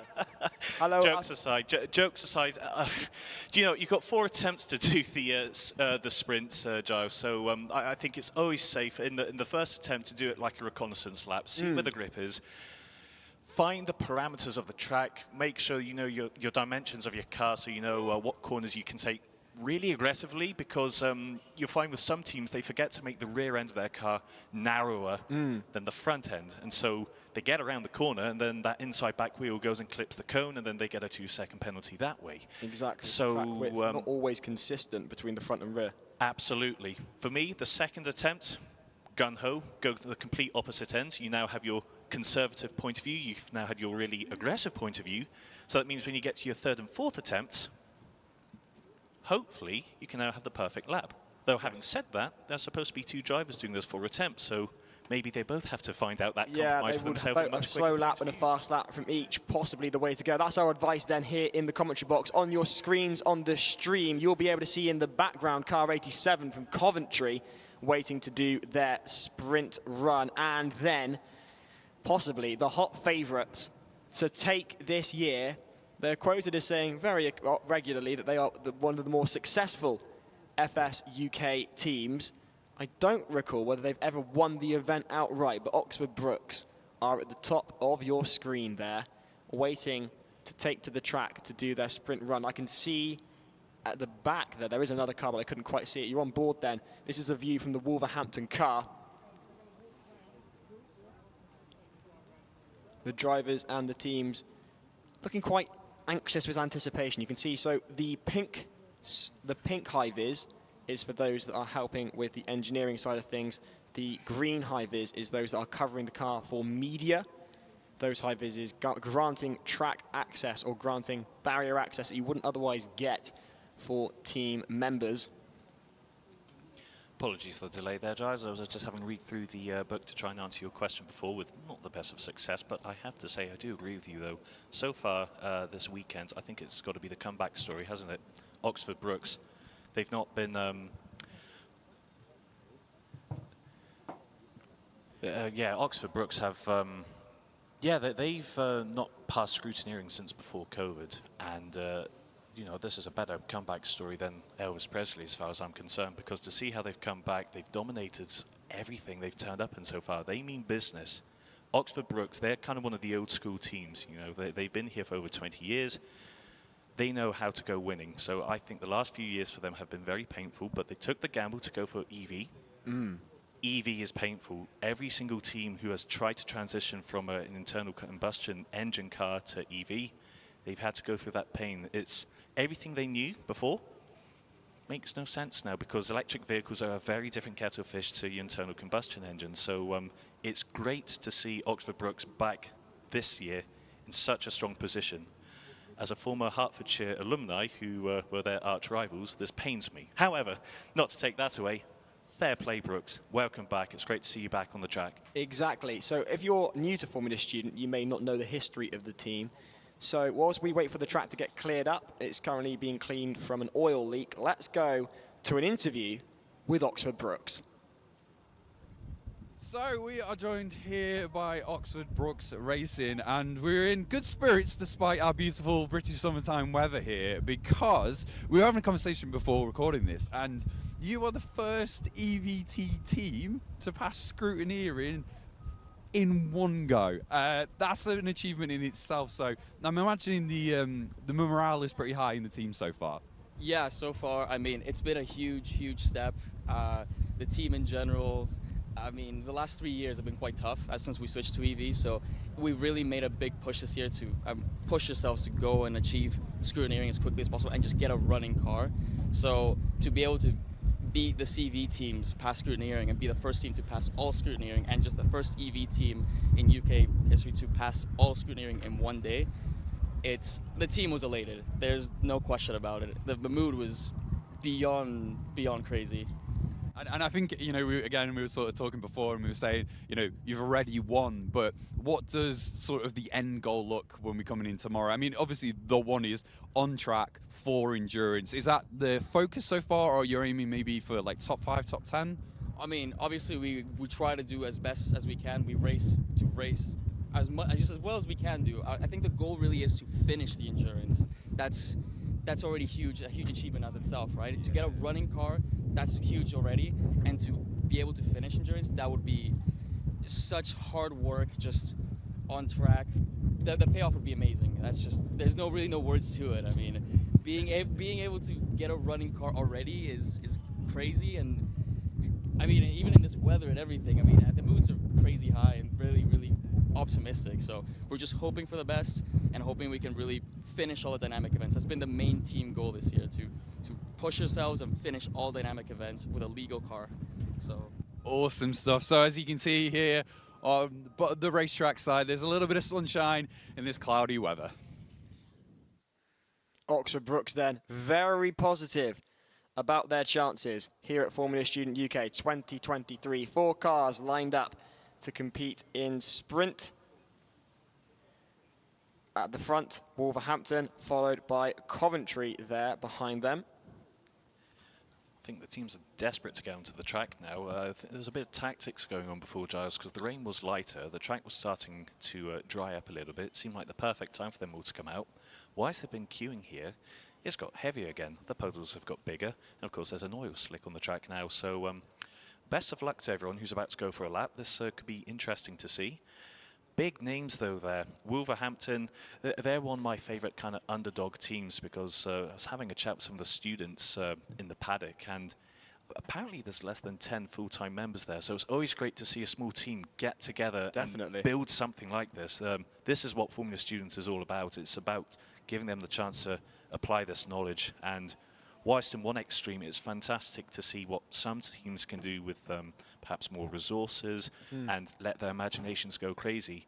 I get just as impressed in seeing what the smaller teams can do because they've basically done miracles to get a car onto the grid here, haven't they? They really have. I'll be completely honest with you. Having experienced this for the last 5 years of my life as a member of Cardiff Racing and being in my master's year this year, running a Formula Student team is one of the most intense experiences you can ever have. And I didn't even really run it.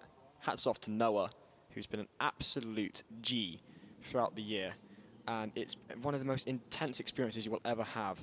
And to get a rolling car, forget winning, to show up at Formula Student with a car that is legal, that gets through scrutineering and competes in the dynamic events, that in and of itself is one of the most monumental achievements you can have at university. Agreed, fully agreed, because, I mean, look at the rules. The endurance event, for example, 22 kilometres. Okay, that's a drive from here to Tesco's, not a problem, most people on the stream are thinking. But that's driving a car which has been built by a factory, by professionals, in a standard. All these cars you're seeing here are built by students it's a very, very different standard. They're building a lot of these through parts. A lot of it is in-house design. It's in-house built. You will not find these cars anywhere else. You will not find these products anywhere else. And to see what a student can do as part of their final year project, it just amazes me every time. I'm probably being biased because I used to be a student. I used to do this 10 years ago, but every year I'm never ceased to be amazed by what students can come out with. Absolutely, it really is stunning. Meanwhile, the Heavens attempting to aid in the clearing of that oil slick. It has got very, very intense now out on Copse Corner. You can see in the stands people taking shelter, watching the sprint events underway. You're on camera, guys. Give us a wave if you can hear us. Oh, we can hear them. There Hello, we go. guys. Fantastic stuff. Thank you very much. Hello to those on the edge of the track as well. Don't you all look lovely from UCL? University College London, they're giving us a thumbs up. Love you too, darling. Meanwhile, looking ahead then, Wolverhampton lining up on track. Are we going to get a lap from car 111? The umbrellas have been moved away from the driver. And we're about to go racing again at Silverstone. I say racing, it's not quite racing, it's a time trial, but it's the best we can do. We're going to go sprinting, Giles. Going to go sprinting, there we are, Monty. As Wolverhampton line up on track, I'm going to take a 5-minute or 10-minute break, and I'm going to pass you over to Jess and Monty. Fantastic, here we are, Wolverhampton lining up on the grid there. Jess, welcome back. Just in time to listen to the glorious sounds of an internal combustion engine roar past our commentary booth. The green light's on and they've stalled! Oh no! That's not what you're supposed to do on your sprint run. Oh dear, come on guys, let's get that running again. Right, the engine's fired up again. Drop the clutch gently. And we are away. Fantastic. Round of applause for Wolverhampton. Get going, guys. Let's see what time you can get from here. Good luck, guys. It's their third run as well in this event. They've already done their first 2 runs earlier as well. I think they were the second team to do so. Going through the first corner unscathed so far. It's going to be more treacherous as the lap goes on. Much heavier than their lap earlier as well. But any experience that they get, the better. But it's luckily going to be a lot drier compared to what we see in what we see tomorrow. It'll be a lot drier. Still wet, but not as wet as what we've seen today. Well, that's some wishful thinking there, Jess. Never underestimate Silverstone weather. It's Exactly. It's dry 1 minute, it's wet the next, it's windy the minute afterwards. You can have 4 seasons in one day in Silverstone in the summer, irrespective if you're here for F1, Formula Students, or any other event. MotoGP in August? Yes, or MotoGP as well. Yes, it's whenever you come to Silverstone, you can never guarantee the weather. You turn up, it's wet, and you still get a sunburn. That's kind of what happens here. But anyway, enough about the weather, and back onto Wolverhampton here. Here they are on the back end of the track now, coming through the chicanes. Potentially was a cone hit there. We're going to keep an eye and see if the marshal... No, they're not picking up anything, so I think they got away with that one. Here they come around our commentary box. Yep, around our commentary box, round the last of the sweepers, onto the back straight before we come onto the last hairpin. And I think it's more of a cautious lap, it seems, for Wolverhampton due to how treacherous it can possibly be. Don't forget their time so far was a 120.477, and their internal combustion as well. Going for another twisty section, going toward the start-finish straight. What is the time going to be? 151.3. That's the reconnaissance lap done. Of course, that lap was a write-off from the beginning because of the stall, so never mind. They have one last attempt. Are they going to turn around and go again? It looks like they are. Okay, take 2, Wolverhampton. Yes, and it's their second driver. No more than 2 runs for each driver, so this is their second driver for Team 111. The revs are up, the light is on. And we are 3 now for Wolverhampton, a lot better start. It looks like he's going a lot faster. Much cleaner. Wheel spin off there. Bit of a misfire coming from the engine, but that doesn't seem to be stopping them for now. Off they go, Jess. Yes, it looks a lot more tidier. They get more of a feel for the track as well. I think this is what we saw with Wolverhampton earlier on as well. Their first lap was a bit slow and their second run was a lot cleaner as well. And they're kicking up that spray once again. And it looks to me they've got a little bit more of a feel of the track as well. No problem so far, but you never know, anything can happen in Formula Student, and it usually does, Monty. Yeah, no, whenever there's students nearby, you can be guaranteed entertainment and chaos on all levels. But again, looking at the level of the cars that we've got here this year, it's fantastic to see. Here we are coming onto the back straight now, back into sight on the commentator's box, through the next set of sweepers. Engine singing a little bit more nicely now, so it seems to be warming up. Off it goes.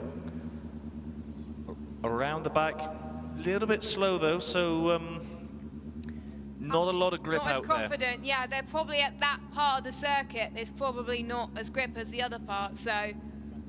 Round the back hairpin. Coming back up to us now, just having a look on the runoff road, there's a lot of standing water there.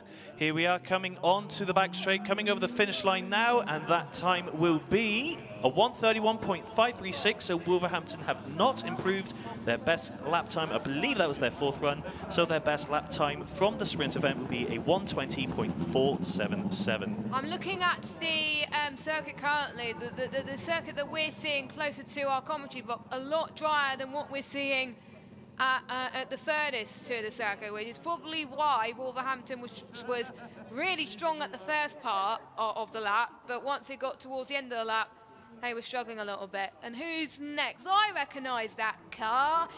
It is Oxford Brookes. Is it Brookes we're looking on the TV? It's Brookes on the TV, but it's not Brookes on the start line by the looks of things, Jess. I'm just having a look out the window. That looks like Coventry. Oh, and it's Coventry, my bad. It's confusing. Off we go. Woo, lots of wheel spin, lots of slideways action off the start line there. Very nice. This, I believe, is their first run, a reconnaissance lap. So, yeah, it is their first run on team. Fantastic. So we're looking at them. They're exploring. They're looking to see where the grip is. They're gunning that throttle, finding... Oh, there we are. Exactly like that. Bouncing off the revs. And warming the tyres as well, because it's the first time they've been on this track. They were another car that took part in acceleration as well. Ooh, not tidy through there. I think that could have been taken much more cleaner from Coventry. To be fair, for a first lap, I wouldn't expect anything less, to be fair. You've got to find the limit straight away, because with only 4 attempts for these guys, they almost need a 6th sense to understand what the grip is doing at the moment. And for that standing water, though, going through that part of the circuit. Exactly, and it's just finding that balance. It's trying to reward the brave without unnecessarily punishing them as well. It's such a fine line here, but we seem to be dancing just on the right side of it as we come into the hairpin. Nice, nice. Really good, that hairpin. Much better than what we saw Wolverhampton do earlier. Gunning it over the line. What's that time? 1:16.735. Third place. Coventry mean business. Now we're going to see a second run.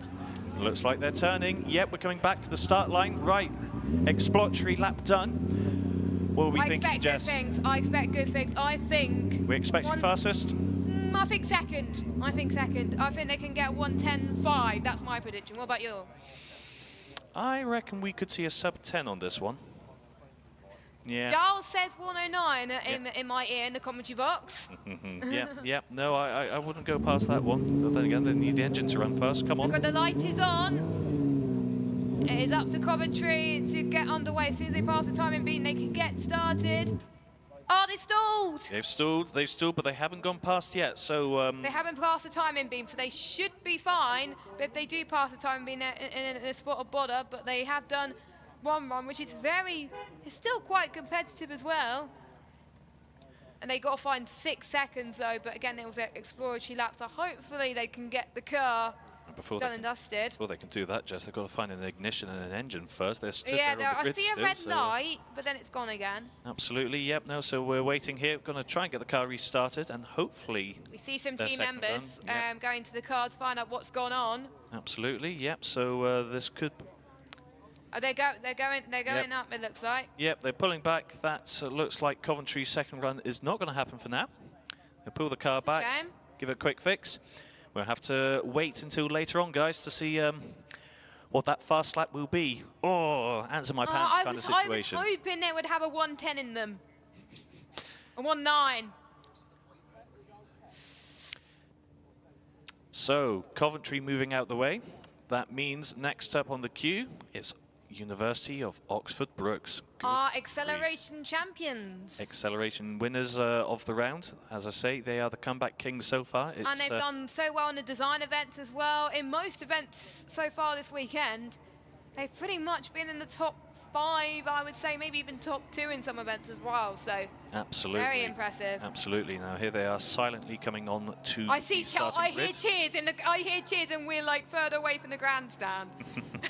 There's a big support group here for Oxford Brookes today, that's for sure. This is an EV runner, guys, so you're not going to hear much noise, but I reckon we're going to see some serious things from this car very, very shortly. And off we go. And it's the sound that you get, the motor sounds like obviously what you get in a Formula E car and how it's powered. And as they start to get the exploratory laps in, Oxford Brookes means business here today. They want to win. The first time that they took part probably since 2019, before the pandemic.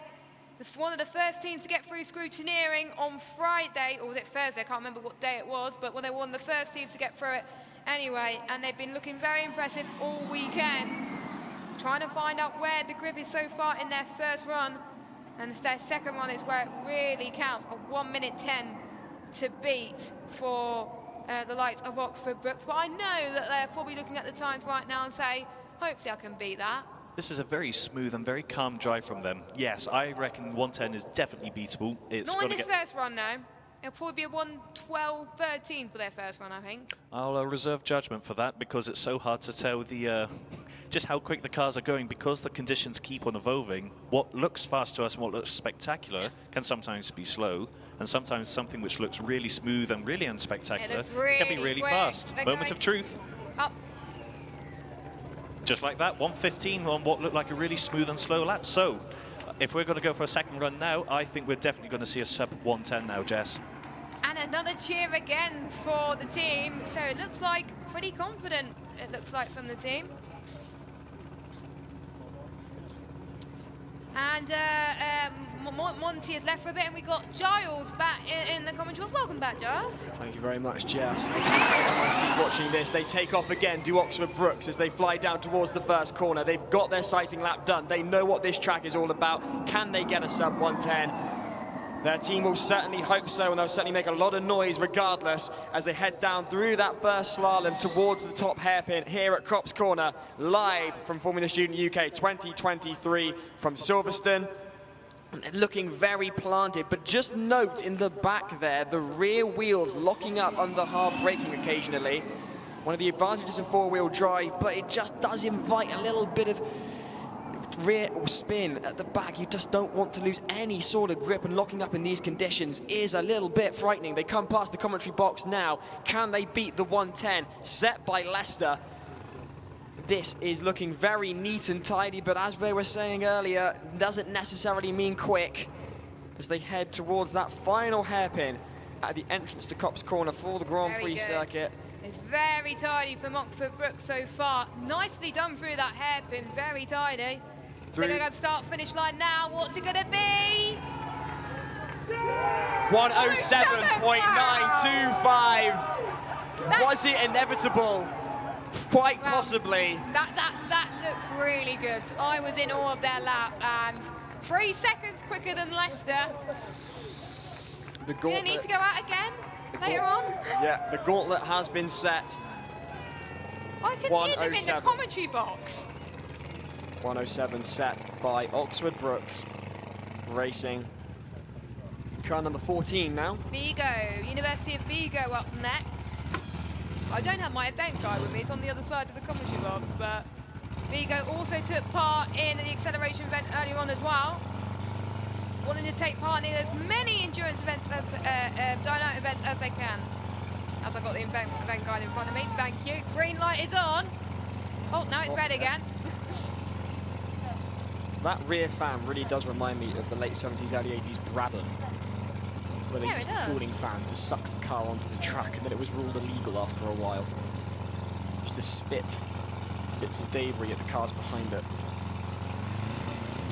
This is more like it. The green light is on, and they're going. A bit of a slow start from them so far, but it's about how they can keep their lap consistent throughout this sprint, and it's about trying to set the fastest time possible in these wet conditions.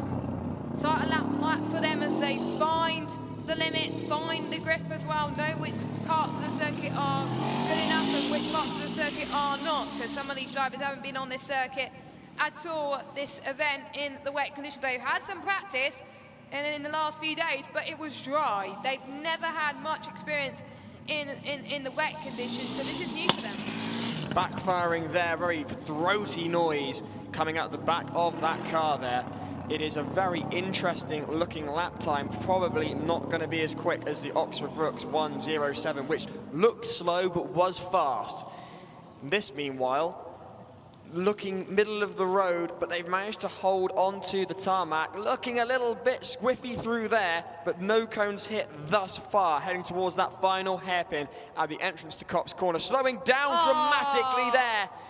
I got to collect to the cone. They've collected a cone and it's just going all the way around with them. And they've lost it off the front wing. They finally got rid of that and they can speed up again, but that is going to seriously inhibit their lap time there. We've had the first cone collection of the day, thanks to... We already had one already from one team. Yes. Can't remember which one it was. Vigo crossing the line there with a time of 1:22.5. No, that's a what is that? Well, 1:22.582.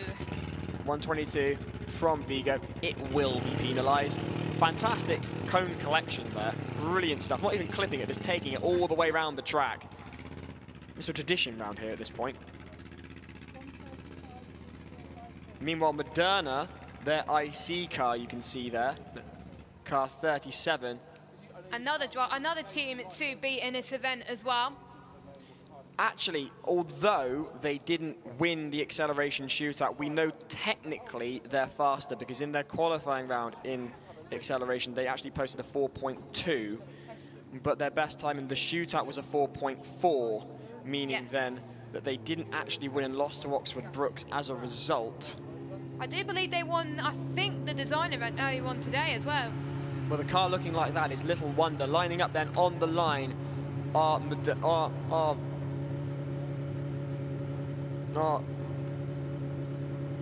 by the start-finish line. Yeah. The red light is on at the moment. Moderna then trying to find the revs they need to send it past Oxford Brookes. High revs, off the line they go, absolutely sending it, not even worrying about a sighting lap. They are just going for it right out of the gate. Looking very confident are the Italians here, heading through that first slalom towards the top hairpin of the course. This is looking mightily impressive and very dramatic indeed. This is between the likes of Oxford Brookes and Moderna. They seem to have a little bit of a... It seems to be like one event, the Moderna's out on top, the next event is Oxford Brookes. They keep switching up for the whole event. It's those two that we've been keeping an eye on all weekend, and you can see they don't care about the slalom lap so far, but I think with these tight, twisty slalom of corners, I think they probably may get a sight of there as they pass their commentary box. Very committed, it looks like, from the team.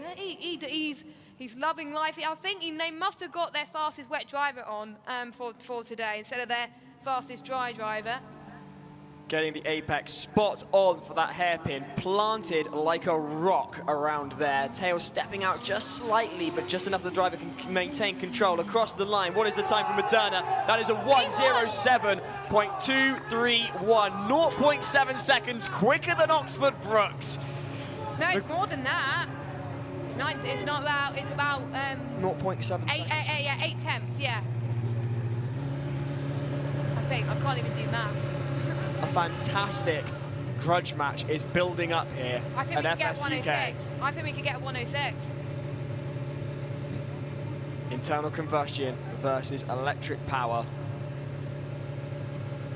We knew it was going to happen eventually at FS UK. It was just a question of when. And 2023 is the year. We've got more electric entries than we do internal combustion for the first time at this event. 25 years of Formula Student, and we are truly at the cutting edge of engineering. Brought to you by students. The revs go up for the second lap from the first driver from Moderna, sweeping past the commentary box, sounding absolutely massive through that first corner there towards The slalom looking planted. Can they get faster again? Already 0.7 seconds quicker. 7/10 quicker than Oxford Brookes as they head through that hairpin. Looking very neat and tidy, slowing down just to keep it in line there. Tails, little step out, but nothing to worry about. This driver is incredibly confident, very committed, knows what they are doing through the S's, past the tyre walls, spray kicking up the rain, heaving down, completely unfazed though, are Moderna, currently in the lead on sprint.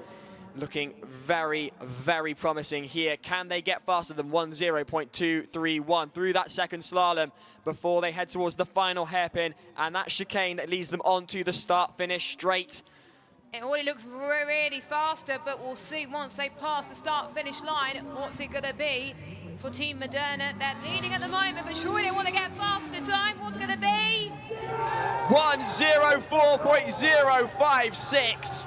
No cones and nearly a sub 60-second time in the soaking wet. There are drivers at FS UK who'd be happy with that time in the dry, in the bone dry. They'd be over the moon with that. The team celebrating, look at them. The whole team are just absolutely delighted. It's just a really great experience for them. 3 seconds quicker than Oxford Brookes. We thought they were going to get 1:06, and they were like, no, commentators, we could go a lot faster than that. So the first run must have been their sighting run. And we got Cardiff Racing, I believe, the next cars take the track. Yep. Aaron or James behind the wheel. One of them two. One of them. James's family here today. Aaron's dad, a regular viewer of the Sim Racing series.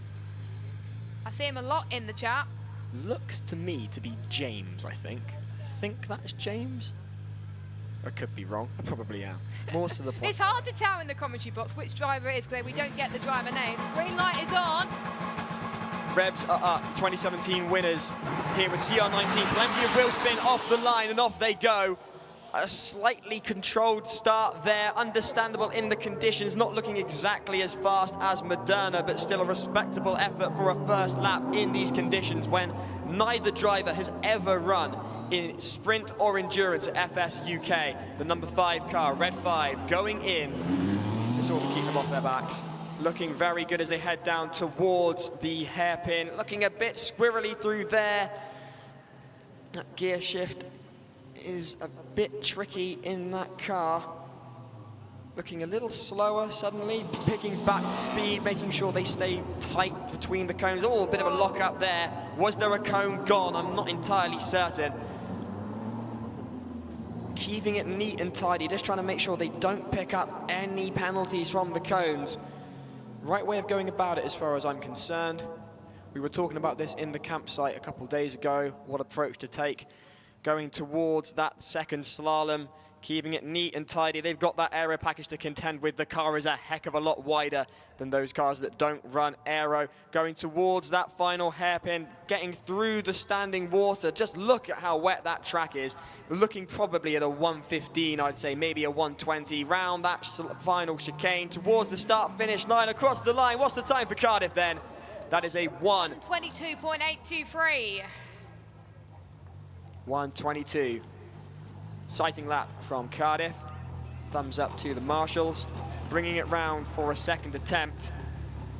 The gauntlet set down at 1:04 from Moderna. A whole 18 seconds to beat. A bit of a stall there from the driver. I hope it restarts, I really do. I always get that moment when they stall the engine. It's like, are they going to get it going again? And if they don't, then I feel quite bad for them. So we're keeping our fingers crossed here. The driver having a nice conversation with the marshals, making sure they're secure in the cockpit.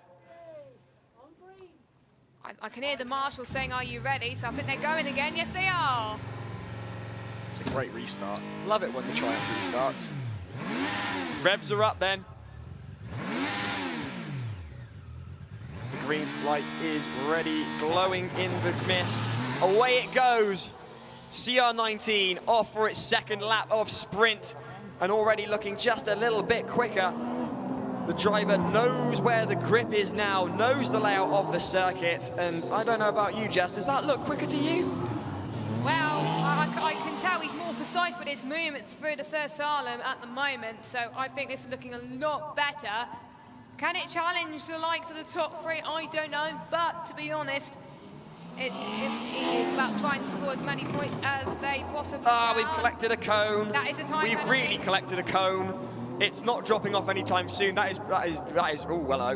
Whoops-a-daisy. That's not going to do any gonna slow them favours down. for this time, and that is what was going to be quite a promising time. The second attempt from driver number 1 from Cardiff was looking really quite promising, and now we've just got a cone coming for a ride. We've adopted it now, apparently.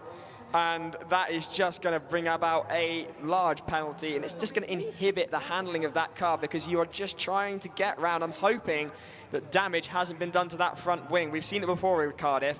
A couple of years ago, Henry Jury sent it straight into the cones when trying to qualify in sprint. Getting around that corner there, the time from Cardiff. That is an improvement, a significant improvement. That is 1:10, is that 1:12? 1:12.079, that will be penalised, but certainly a improvement nonetheless. Bear in mind, inhibited by that cone collection, and yet that was a 1:12.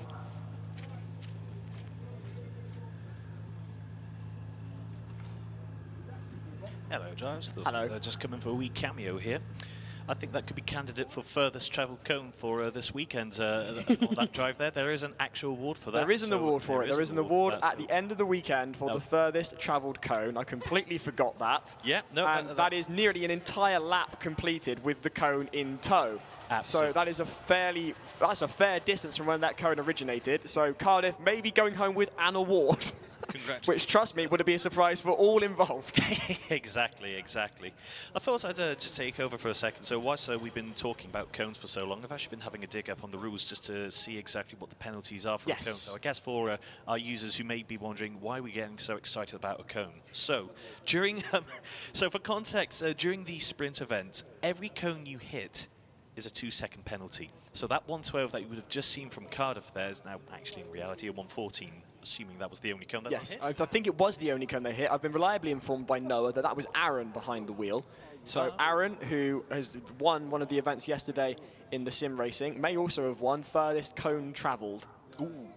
Ooh, well done on that one, Aaron. Nice to see the reputation carries on there with the bouncing off things, but at least a cone's a lot less damaging than a tyre wall or a virtual tyre wall. Yes, exactly. So, no, that's good. But no, so just for reference, guys, when we talk about penalties, so obviously we've got the cone penalties here.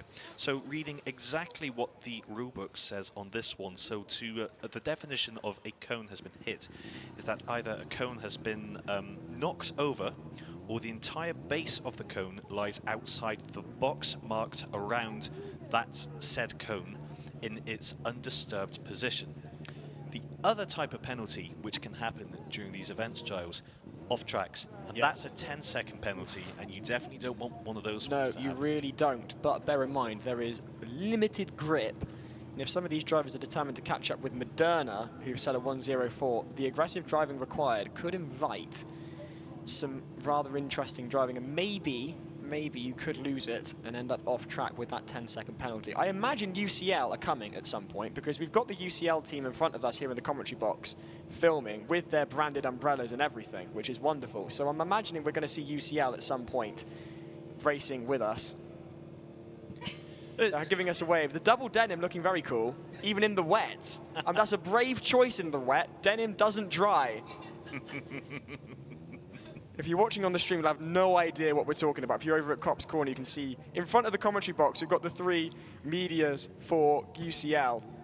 And someone's rocking double denim in the pouring rain. I think they just enjoy getting wet, Giles. That's need to take a leaf out of my book. Look, I'm here stood in shorts. Come on, it's summer. How on earth are you wearing shorts in this? And you can see on your screens there just how absolutely appalling the conditions are here at Silverstone. And meanwhile, Monty is here in the commentary box wearing shorts like he's in Australia. Listen, it's less to dry off afterwards, you know. Yes, less there close is that. to ring out dry. But do you know what? We're all talking here in the commentary box, having a nice. There joke they are about on the stream. Give us a wave, guys. You're on camera from UCL. You can see them there in the double denim.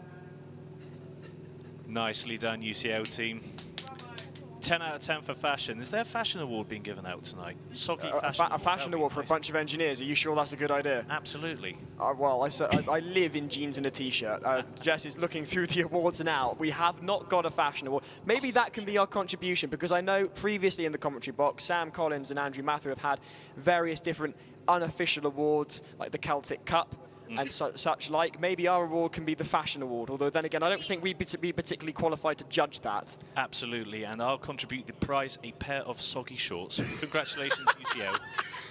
City girl. Okay. Oh, well. It doesn't rain in the city, so that's why the double denim's out. It doesn't rain in the city. Fair enough. I mean, I go to Cardiff Uni, but then again, it's Wales, so it just permanently rains. You can see UE are lined up. We're waiting for their run. The question is, when's it going to come? UE, quite possibly one of the contenders up until today, when their results just haven't been as strong as anticipated. Nonetheless, though, an absolutely fantastic team who do this as a society rather than, as we do at Cardiff, working it into the master's degree. UE have it completely as a society, and they do an excellent job every year. They came second last year, and they competed over in Europe a couple of weeks ago. Did an absolutely incredible job. Look how well put together that car is from the University of West of England in Bristol. Brilliant stuff. And I told them the other day, you're my favourites to win. And they said, no, thank you, we don't want the commentary curse. And then they used some choice language and called me Welsh. I'm from Somerset.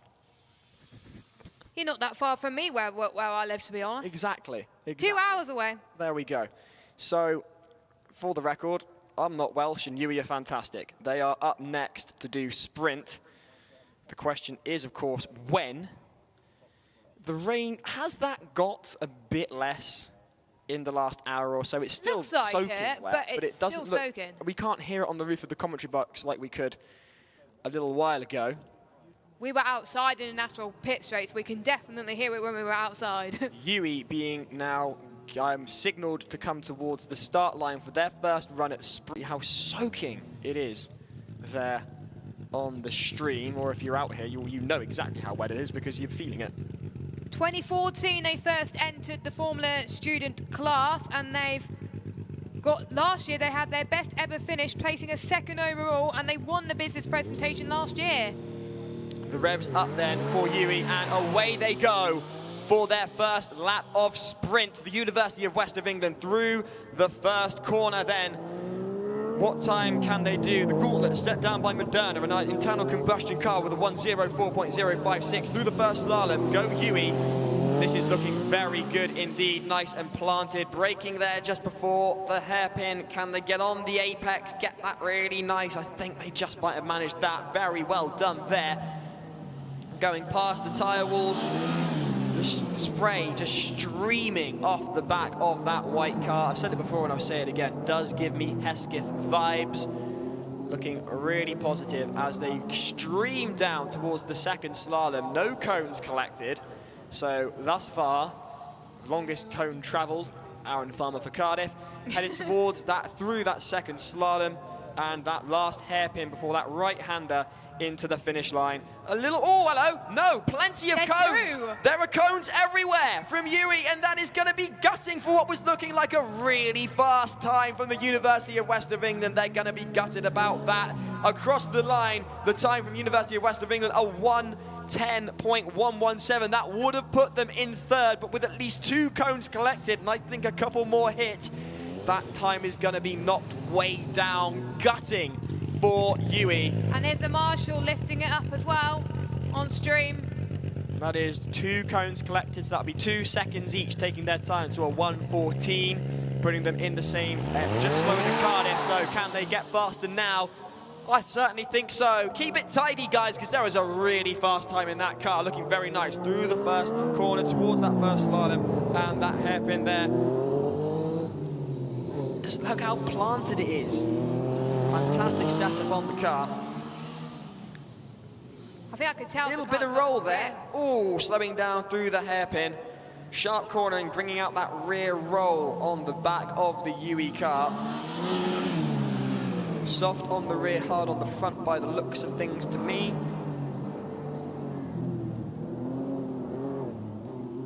A little bit squirrely through there.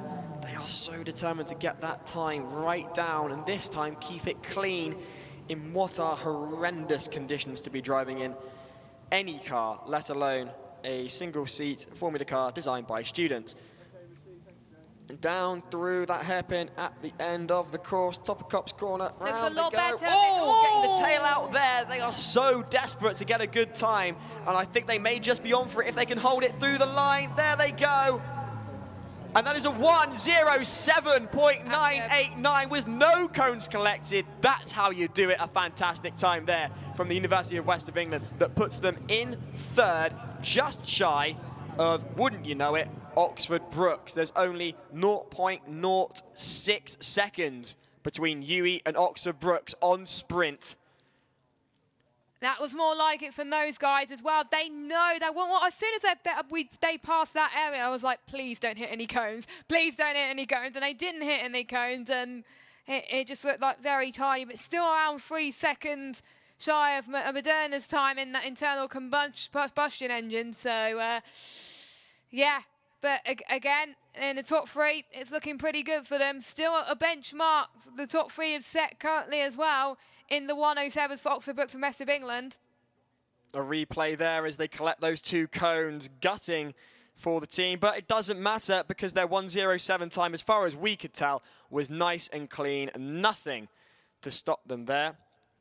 Just waiting now in the comms box for more cars to be joining us. There's no car in the start-finish straight currently at the moment. No, so Jess, this is your first time at FS UK. Yes. What's been your highlight thus far? I think my highlight has got to be, I think, at the end of the acceleration event, the celebrations that went on in the garages when Oxford Brookes won, and also Moderna's lap in the sprint. Their first lap looked like to be so much more competitive. I was like, that's not a sight of lap, and it was. And then they got even quicker. I was expecting a 1:06. Boom, 1:04. So that's my favourite. And it just feels weird sometimes to go to a circuit where some areas are closed off, but the paddock looks very nice. Lots of exhibitions in general as well where people can go to. And they moved quite a little bit inside because it is raining, but I saw the Aston Martin car inside. And I believe we are going to be having an interview from Liverpool up next, talking to you about what they've been up to. So we are here in the pits and we are joined by Sam from the University of Liverpool Motorsport. And we're pretty excited because this is a year of change for your university. You have made this shift over to EV, and for you personally as well, this is the first step to a longer term plan. So first, maybe tell us a little bit about that shift to EV and the difficulties you've maybe faced and how it's been going for you this weekend. So obviously first year of EV, our main difficulties have been just like learning all the new parts of the car, because obviously we've got a long history in the IC world, but going to EV, we've had to learn a lot more knowledge, so all the team has had to relearn certain aspects. So we're currently designing our own accumulator at the moment, and that's been quite a challenge to work with our technicians to get to all run correctly and work for the scrutineering when we go to competition. And you were saying personally, this is your first year, but you're looking to move into the team leader role for next year. I mean, that is quite a lot of pressure and a bit of a step up. I mean, it's got to be a different skill set as well from going from the technical to the personal. So, I mean, is this something you're looking forward to, a little bit nervous about maybe? A little bit nervous, but excited. I think I've seen a lot of things where we can improve, and I think next year is going to be an interesting year for us, and hopefully we'll be our first running car. That's my aim for next year, is have the running car, get through scrutineering, and then go on track. I love it. Thank you so much, Sam, for spending some time with us here, and hopefully watch this space next year. University of Liverpool are going to be a big impact coming up. Right, welcome back to the sprint event here at Copse Corner for the 25th anniversary of FS UK. And so far we've had 10 universities have set a lap time, and we got the University of Moderna with the fastest time of a 1:04.056. They're leading the sprint so far. Oxford Brookes in second with a 1:07.925. UWE third with a 107.989, and we've got Leicester in fourth with a 110.165.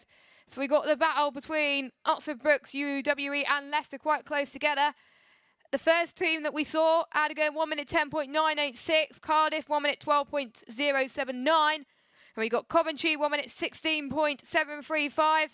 We got Wolverhampton 1 minute 31.536, and we got Vigo with a 122.582. Maribor, that was a quite slow lap trying to get the car hooked up, 2 minute 2.668.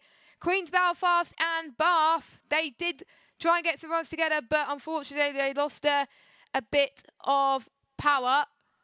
And we do have some comments in the live chat. Great to see. Hilarious. Do remember though that it's been hilarious, but do remember though, of course, that these times are provisional. We have yet to apply the penalties. UE did collect some cones quite dramatically on their first run. Their second run was a lot cleaner. That 107 was nice and clean. Cardiff on their second run looking really strong, and then collected a cone that just decided to attach itself to the front wing and then went all the way around the entire circuit, just stayed collected on the side. Hopefully not a lot of damage done there. As Jess was saying, plenty of comments coming in on the live stream. Eric Valente says, Forza ragazzi. There's a lot of love for the Italians here. Grayson saying that it's coming Rome. Elsewhere, Fraser is a big fan of Oxford Brookes. He says, Brookes has the GOAT and is asking for more interviews with Brookes. I don't think we're going to get them. I think we did one interview with Brookes and we've already played it. Elsewhere, we may get another one at the awards ceremony, though. Yes. Later on tonight. Actually, no, is it Acceleration Awards tonight, or is it tomorrow? Acceleration Awards are tonight, yes. Oh, okay, so we may get some word from them. We'll probably see a few cheers from them as well, and I'm going to be there watching it.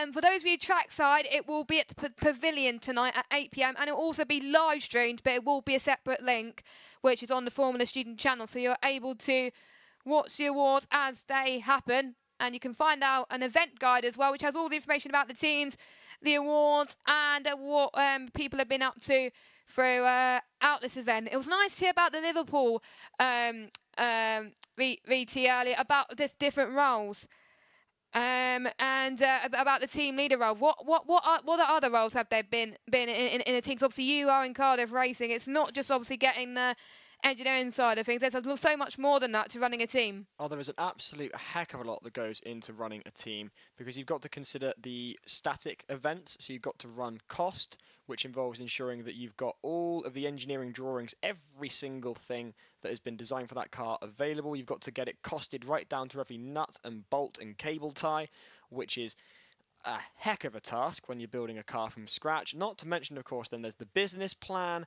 and, of course, design. So you've got to ensure you understand your reasoning for designing the car the way you have. Not just because, oh, I saw it on another car or because a faculty member said so. You've got to be able to come out with engineering logic, sound engineering logic, to justify all of your design choices. And, of course, there is the actual design of the car. There's building the car, getting enough money to build the car, so talking to sponsors, and then making sure we've got a presence on social media. You can follow a lot of the teams on Instagram and more recently on TikTok.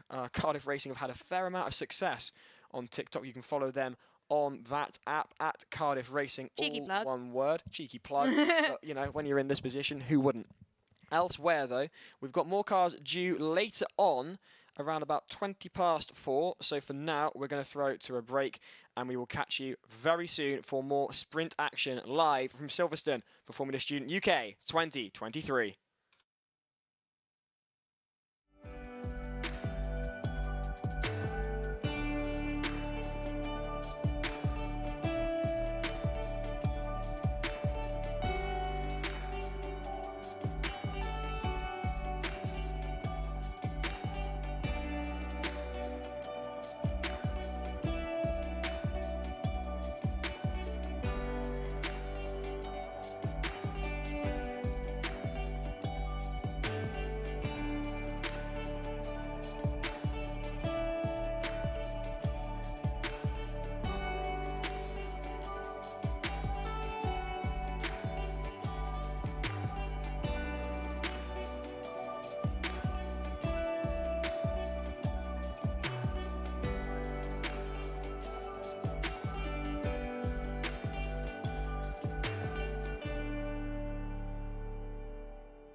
Hello, I'm here with South Bank Racing. I'm here with Dion.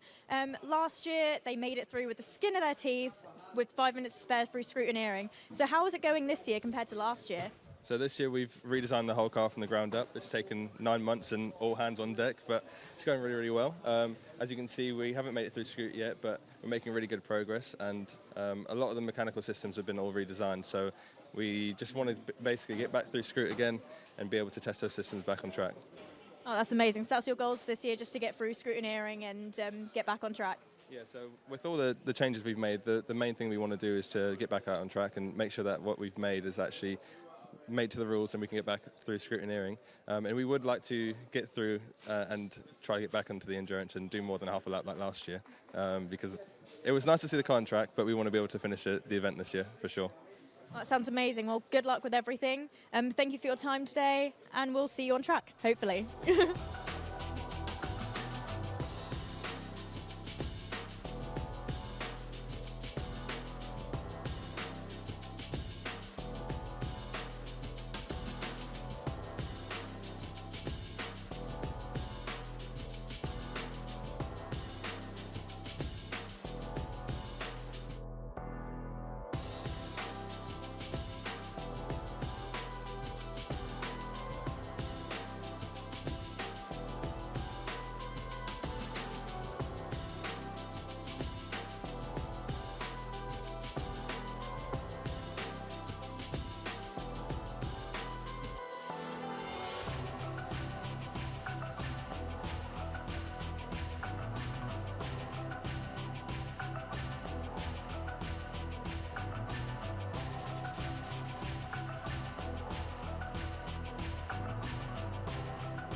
So we are joined here by the team from Hong Kong Polytechnic University, and it's a really exciting time because it's your first time here at Formula Student. So we just wanted to get an idea of how your experience has been so far. So now for me as a driver for the team, we have been trying so hard. Like the engineering team, they are working very hard every day. And just for passing the scrutineering, we know that it's very tough and it's very strict in rules. We've been trying to follow the regulations to just try to make the car out on the track. We will also work very hard for today, but until now the experience has been great. We have been camping near the circuit, and it's quite an experience. Like to experience UK, the weather, in the daytime is very, the daytime and nighttime, the weather is very extreme. We're trying to get used to it, but overall it's quite an experience for us. We came from Hong Kong, it's like 14 hours of flight, and the jet lag and the difference in the weather, all in all, is very unforgettable.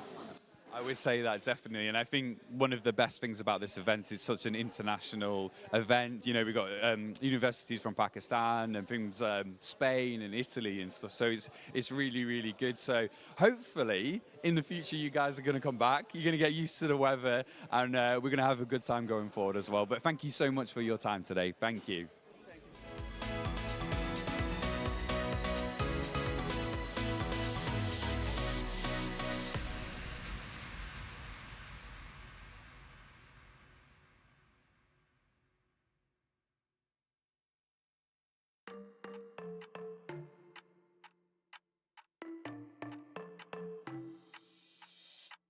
Remember being a kid, waking up elated. Remember the littlest things were so fascinating. That doesn't have to end. I know it's been a little bit crazy, but we made it. Today's another day to find our way. It's gonna be amazing. It's a wonderful world. It's a wonderful world. It's a wonderful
Welcome back to an absolutely soaking wet Silverstone as we celebrate 25 years of Formula Student UK.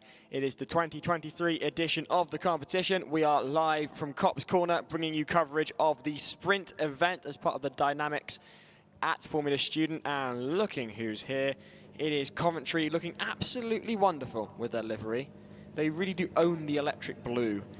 Really nicely do Coventry. And I was talking earlier about the aerodynamics on that car. A great deal of time, effort and thought has gone into that because they're looking at ensuring that the aero works at low speeds, which is exactly what you need to be doing for a Formula Student car, because it's not going to be working at the speeds that aero tends to work at because the cars don't ever go that fast. So right approach taken by Coventry, car number 87. Their fastest time at the moment being a 1:16.735. No cones hit with that one, a nice clean lap. I think there might be a quicker time in that car. Their second driver lining up for their first run. Their camera crew, their social media gurus, making sure the car looks good in photographs with plastic bags wrapped around the cameras to ensure they stay dry because, well, have you seen the weather here?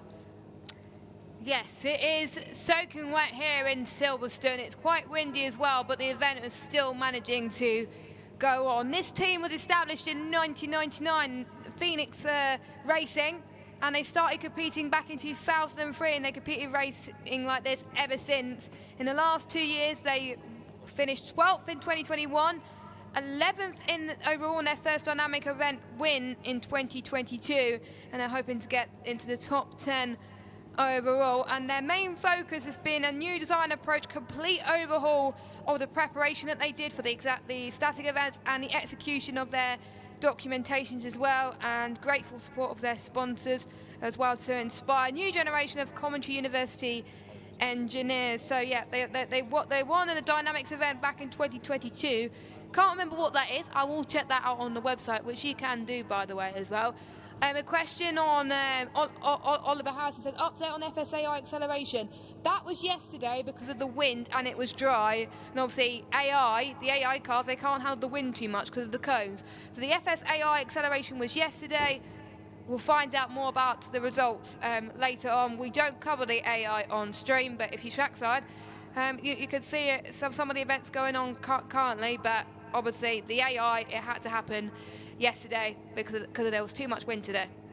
Talking of the sponsors, let's say a big thank you to our partners here at Formula Student. They are MathWorks, the people behind MATLAB, Bentley, ANSYS, the Red Bull Engineering Academy, and Babcock. We are truly thankful for all of their help. ANSYS have been lovely. I spent some time in their tent a couple of days ago. They're wonderful, and the Red Bull Engineering Academy, naturally with Red Bull, have been providing copious amounts of free energy drinks, so I imagine this entire event has been fueled by Red Bull. Not to mention, I've got to give a shout out to MathWorks, because last year they saved my skin, quite literally. It was scorching hot last year, one extreme to the other, and they decided to shave my head at the campsite. Hadn't brought a baseball cap, and they managed to find me a MathWorks branded baseball cap, so I really do appreciate that there. Plenty of other sponsors here at Formula Student, including Polestar, Marla Powertrain, IPG Automotive, who partnered with us for the lap sim, McLaren Applied, Aston Martin Formula One team, and the Mercedes AMG High Performance Powertrains, to name but a few, all key to ensuring the next generation of engineers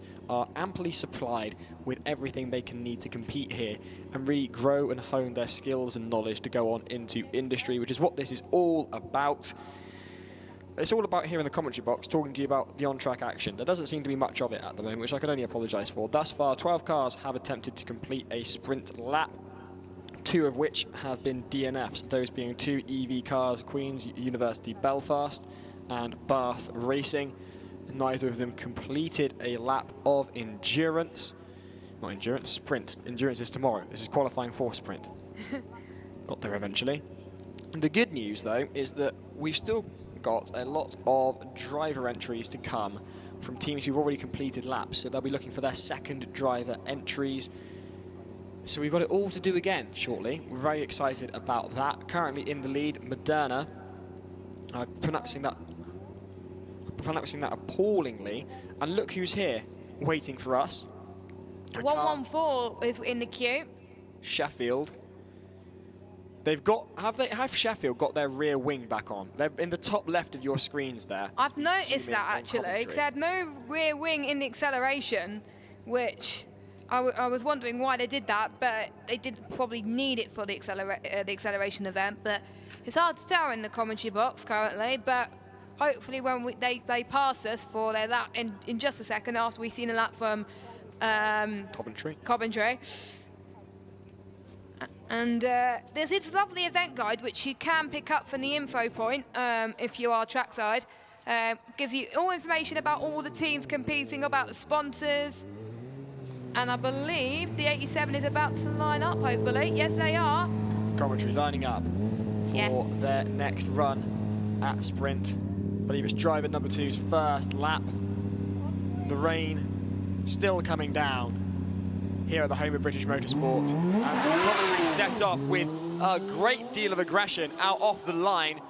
No holding back here from Coventry as they go through that first corner.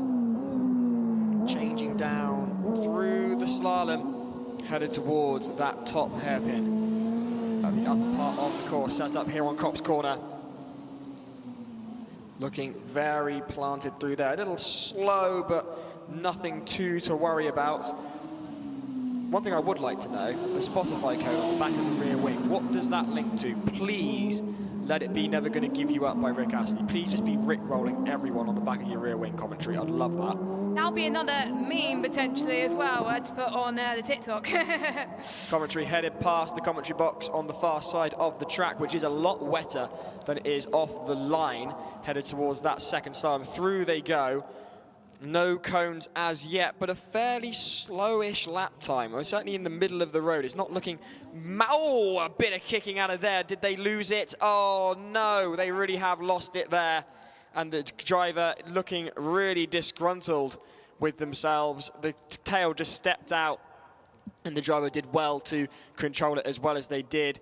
But the engine just seems to have cut out a rotation of the wrist from the driver to the marshals. That is gutting for Coventry and their car. Are they calling that Rachel, or is Rachel a sponsor on the far end of the nose cone there? But the driver having a conversation with the marshal. They are able, hopefully, should be able to do another lap, because that wasn't looking too bad, especially for a sighting lap in these conditions. It was just looking a bit middle of the road compared to what we know that Coventry are capable of. They set their benchmark at 112, I believe. So it was at 116. So 116. 116. They set their 112 benchmark was at 116. They know they can do better than that, and they just had a real moment of bad luck. The tail just slipped out from under them. Maybe we can get a replay on that on the stream in a bit for you. They've got the car going again though. now. Power now, as they come round to complete a lap, which will just be completely null and void at this point. But suffice to say,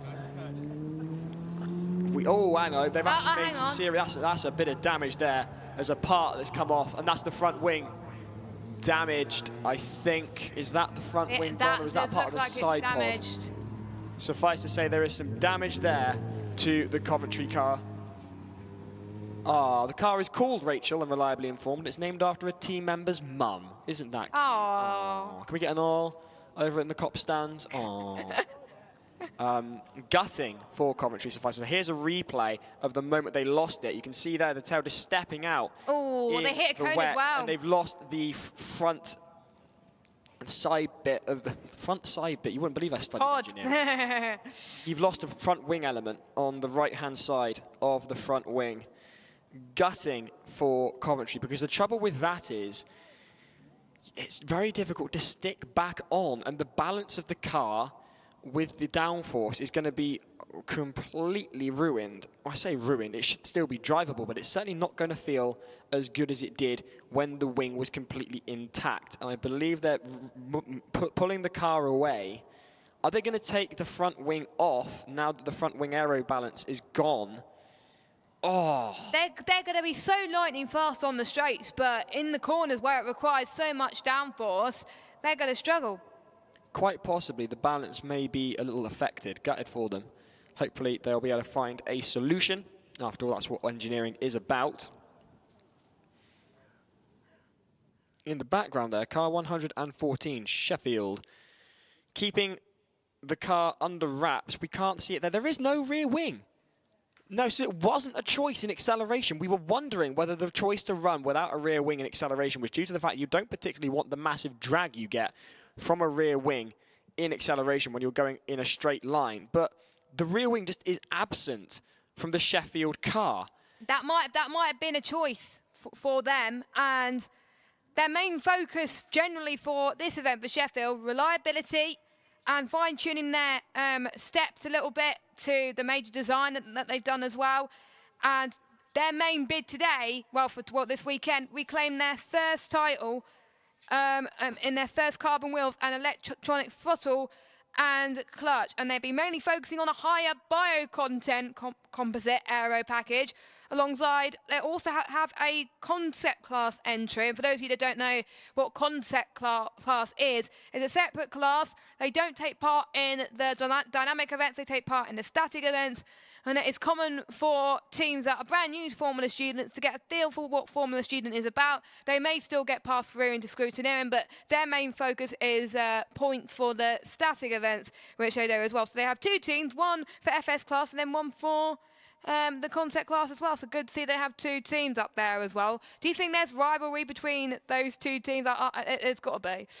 I would imagine they're rather supportive of one another, to be honest. But I've just been reliably informed that the rear wing of Sheffield's car was inhibiting them from getting through the noise test as part of scrutineering, and that was why the rear wing had to be removed. It was shaking about too much under vibration. It was achieving resonance and creating too much noise. So as a result, they've had to remove the rear wing, which is fairly gutting for a team I've had the pleasure of hanging out with over in the campsite. They've been absolutely lovely. I had a conversation with them earlier. They are using biomaterials to make their wings, that material called flax, which is really, really fantastic to see some real high-end engineering being achieved here by the team.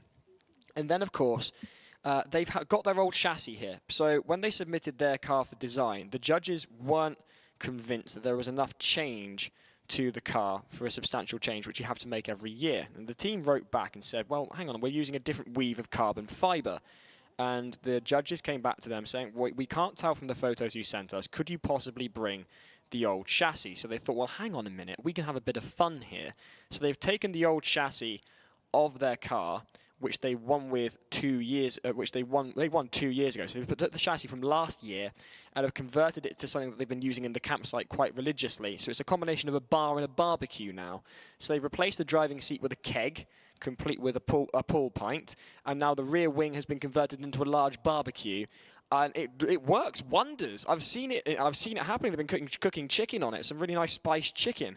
So Sheffield doing brilliantly, just as a team and just really living up to that Formula Student spirit.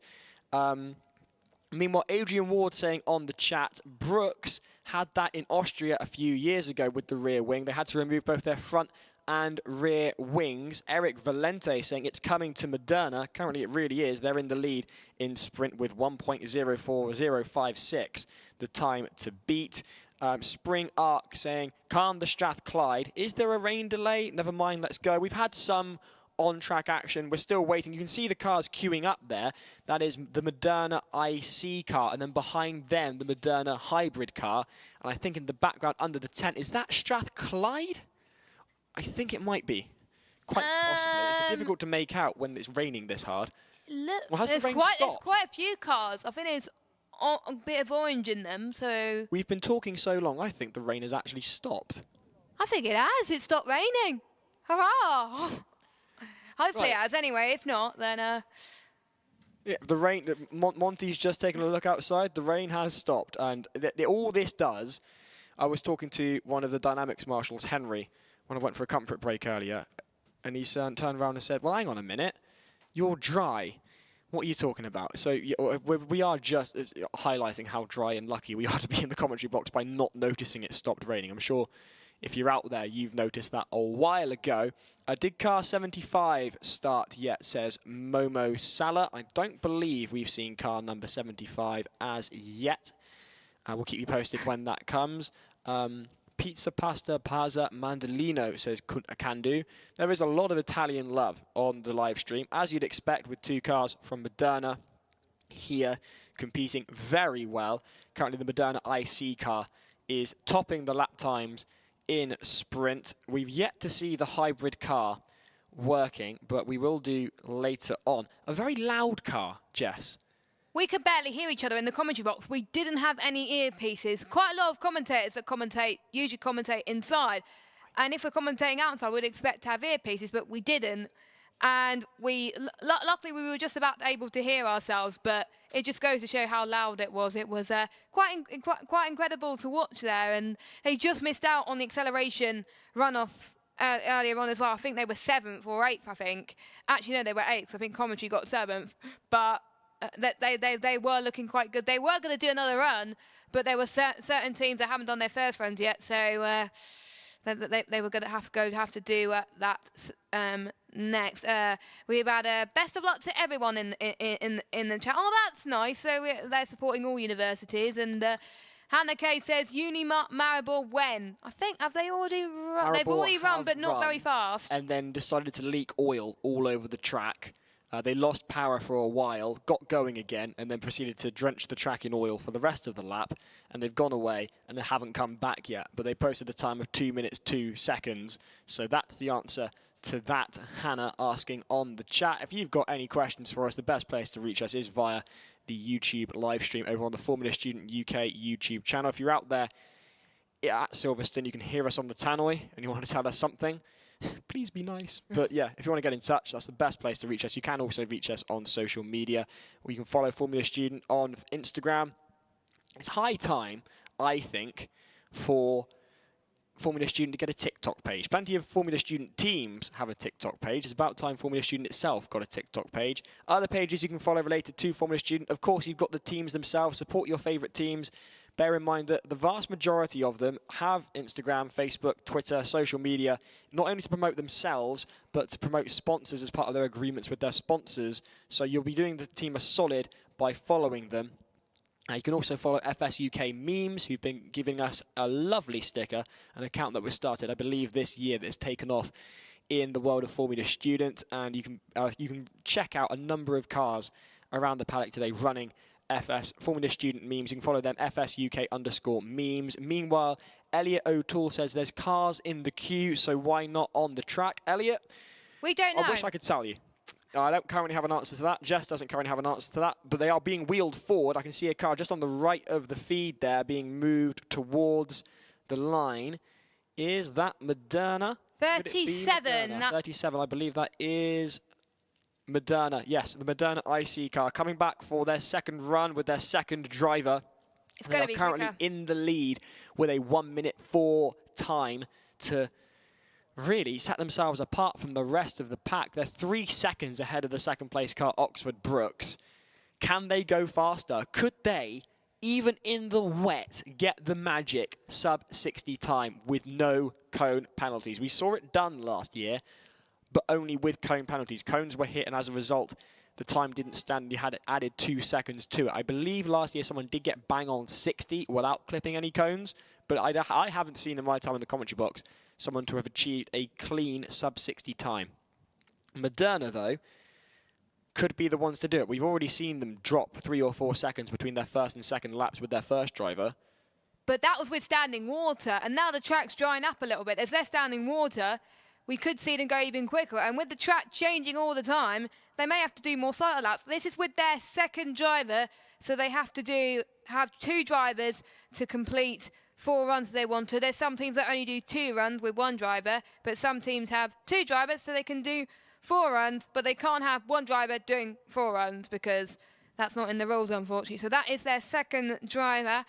Looking like the favourites at the moment. Adrian Ward saying, what time does the session end? It's scheduled to end at 6 o'clock UK time, so we have about an hour and 15 minutes still to go. Neil Williams saying, good luck, Staffordshire Uni Racing.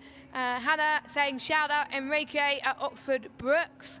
Logan saying, who's driving if you know? We don't know. The only team that we do know is Cardiff Racing because Giles is a part of that, but we don't know any other drivers in the team. So, yes. And someone asked, what do you think of Leicester's performance with their first running car? That is absolutely spectacular. For their first running car, Leicester have been absolutely brilliant. I love also the choice of the number 95. I'm fairly certain that's a reference to cars, and if it isn't, it's just a lucky coincidence. Elsewhere, Joe France asking, any live standings? not available to us. We've got provisional standings available online. If you head over to the Formula Student website, you can get them on there, or head over to the Instagram account. And on trackside as well, if you're trackside, the latest results are also at the info point as well, which is near race control. Looking then for car 37 to be making its next run. The more I think about it, the more I'm excited to see this, because as you've been saying, Jess, the track is drying out, and this car is very, very quick. Could we be seeing the magic 60 barrier broken? I was surprised. I was surprised that they didn't set a faster time in the runoff as well. Oxford Brookes took it. I was expecting them to get even quicker, but they weren't. But I think they're coming up for redemption. They want to win this event. I think there's a prize for the overall winner for the Dynamics event, who scored the most points after that as well. So another award to get their hand on as well, not just the overall or Formula Student. There's some cheering going on somewhere. Is that Moderna, or have Oxford Brookes arrived to cheer about something? I don't know. Moderna have been looking strong all season around the European Formula Student circuit. They competed at FS Italy and were looking very strong up until the point that, from what I gather, they didn't complete endurance at FS Italy. Momo, no. The team that you said did not do acceleration, I don't think. There was only 12 teams that took part in acceleration this morning. Kevin, I don't know what the delay is, but we'll find out. Satin News says, my little brother is there with his team. I am just so proud of him. So you should be. So you should be. And there's is there a way to see which teams pass scrutineering? Well, the only way we can find out is speaking to the scrutineers themselves. But as a commentary box, we don't know at the moment. The cheer we heard here in the commentary box wasn't Oxford Brookes for once. It was, in fact, another team completing the brake test as part of scrutineering, which means that hopefully we'll have another car available for us to talk about. I think that does mean they might have completed all their scrutineering, but we'll find out very soon if that's the case. The brake test does tend to be the last of the stickers to collect. More cheering from the brake testing behind us here in the commentary box then. Where is car 87, says Karen. 87, is that Coventry? 87 is Coventry indeed. We don't have an answer to that. We know that they clipped a cone that caused damage to the front winglet, front wing element on their car. So they retired the car back to the pits with one run left to make.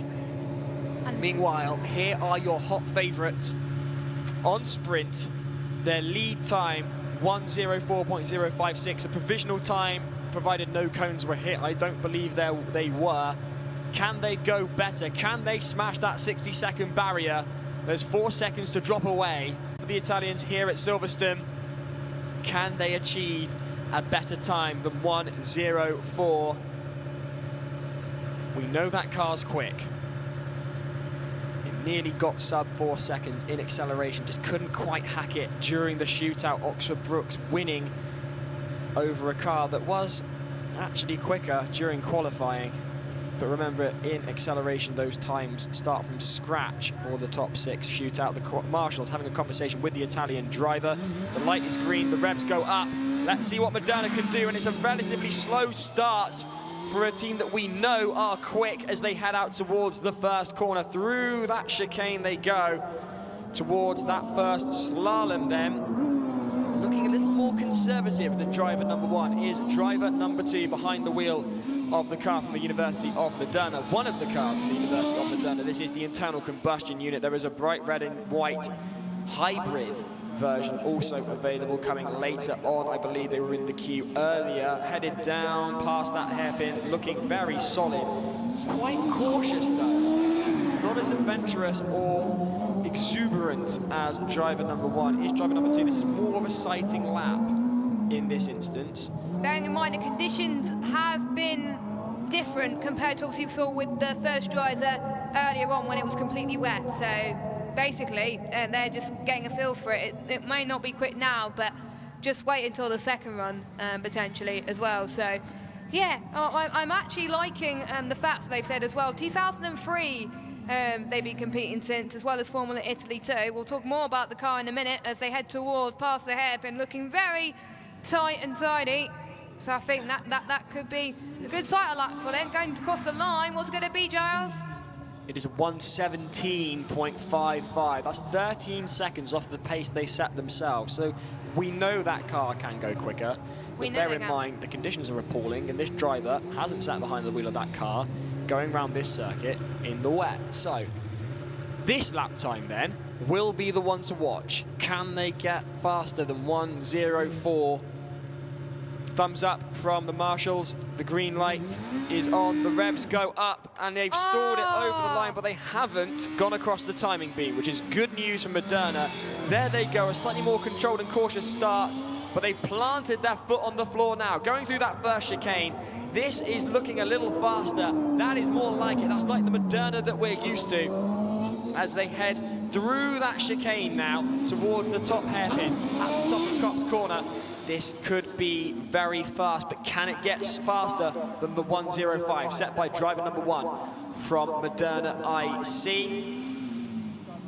Interesting that they have a push rod in the front and a push rod in the rear as part of their suspension layout as well. Most of their front suspension has been hidden to avoid their influence on the aerodynamics, which was quite interesting.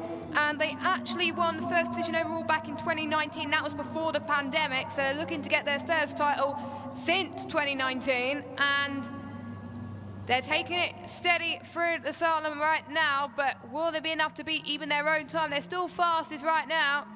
They're past our commentary box. There was a bit of a front lockup. Yeah. Oh, there's a cone clip there as well. That's a cone clip from Moderna. I'm relatively sure that 1:04 is going to stand as their fastest time. Yeah, 1:10, and that will have at least 2 seconds added to it. I noticed a cone clipped there. Still some Cheers, claps coming from the Moderna team. They've done enough anyway. 1:04, that's such a huge bar. Not even their second driver could beat it. Someone asked, is it dry? It's not. It stopped raining, but the track is still very damp and still very wet. Still a lot of standing water on the other edge of the commentary box, I can see. So it's still wet conditions currently right now. Having said that, I have seen cars drive in the wet, possibly at Cardiff Bay, possibly in testing, in conditions like this on slicks. Wow. And they didn't lose it much. That's impressive. Yeah, you know, so James's family, if you're listening, you've got a son who can really hold his own behind the wheel of a car.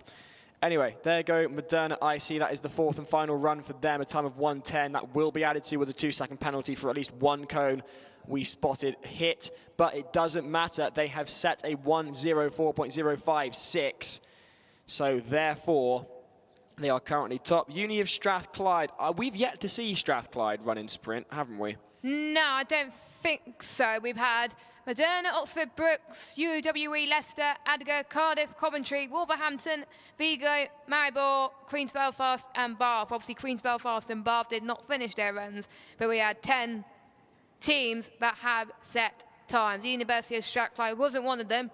They did take part in the acceleration earlier on, so we have seen them out on track. Talking about on track, the team with the best barbecue has arrived with a livery I really do love. It does remind me of Lotus in a way, doesn't it? It is giving massive John Player special vibes. It does. Part of me is kind of pleased that the rear wing is gone from Sheffield, not for the team or not for any competitive reason, but simply because the slogan on the back claimed that they were flunky ball champions, which I think is a strong claim for the years that they were claiming to have won it. But anyway, Sheffield looking really, really good here. At least aesthetically speaking, can they turn the aesthetics into speed is the question. It can be a good-looking car, but it can be as slow as a brick. I don't think Sheffield is as slow as a brick. I think they've got a good time here. I hope they do. I hope they do too. And we do have Elliot in the chat that just said who their driver is as well. So if you could say in the chat if you know who's driving for your next lap as well, that'll be really appreciated because we don't have that much data in the commentary box about drivers. So. Meanwhile, I'm loving this. So it's Ami Jurga in the 114 for Sheffield. Now, Ami is a keen karter and I've been following her on Instagram, and she is a really great driver. So I'm looking forward to seeing what Sheffield can do here. Representing the women as well. Thank you to Elliot O'Toole for letting us know that. PK03 says it has not stopped raining, it's just reduced significantly in intensity for the time being. A dry line may begin to form. Great insight there from PK03. We haven't actually stuck our heads outside the commentary box because we don't want to. You've both been out, I haven't. I have been out there and I regret it. Don't go out there. Jordan Turner saying, thank goodness the intensity has decreased. I was positively worried. And most of us were positively wet. There in the background is car 142, which is, of course, University of Aberdeen, Tau Racing. Regulars in the Sim Racing Series that concluded yesterday at Williams Esports. The winners, Glasgow, will be presented with their trophy tonight. Revving up there. Is that 142 as well getting ready. 142 have been brought along.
says Kevin Grimer. Yes, Kevin, we've yet to actually see Staffordshire on track, and they do need to post a lap. But more to the point, right now we're waiting for the hybrid from Moderna in the red and white. We've seen their sister team top the laptop board thus far with a time of 1:04.056. Not even their second driver could come close to that. A time of 1:10 was their best, and they clipped a cone as well. Will Singapore be driving? Good question. We'll find out when we can. And of course, you can. Jordan Turner says, "I have Stream. Get a better PC." I'll be honest with you, we've got no idea what's been going on. It's been torrential rain here at Silverstone. I imagine something happened there and we lost power. Trip switch from the water. It would be, wouldn't it? It really would be. The switch was tripped by the appalling conditions. So even here in the commentary box, the rain has got to us. Before anyone has a go at us, it's been staying nice and dry in here. We've even been affected by the rain to the point that I actually went and both of us turned on our Instagram lives. Oh, my phone. All right, so goodbye to Instagram Live. Stick back on YouTube and join us for full coverage of Formula Student. If you're with us on the stream, if you're with us on the tannoy, congratulations. You're about to see a very, very interesting team. The hybrid from Moderna about to complete its first lap of sprint. 2 cars here from the Italian University.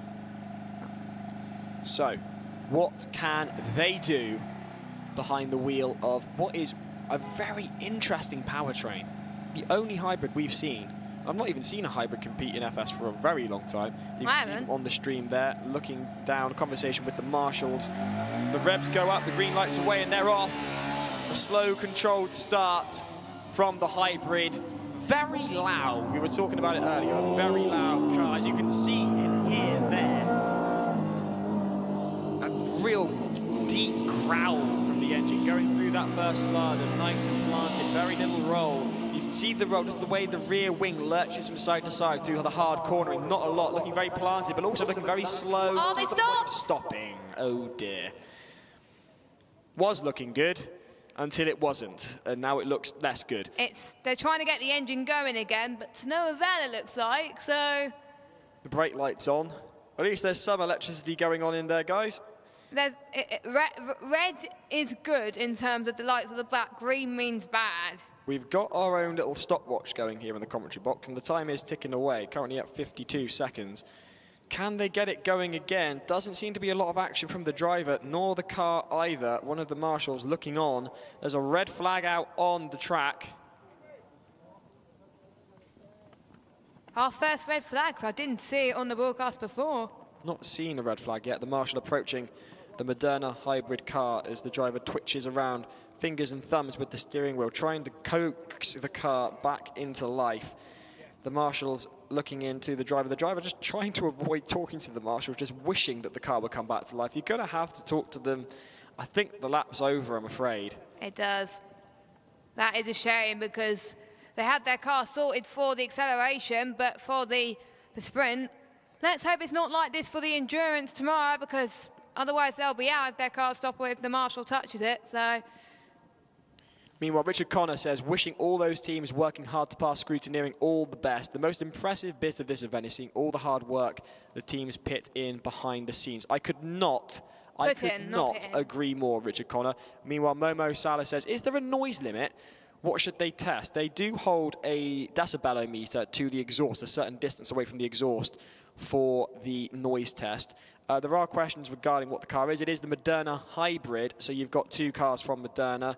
Their IC car setting the fastest lap time here in sprint with a 1:04.056. And the hybrid just not having much luck at the 3rd DNF of the day alongside Queen's University, Belfast and Bath.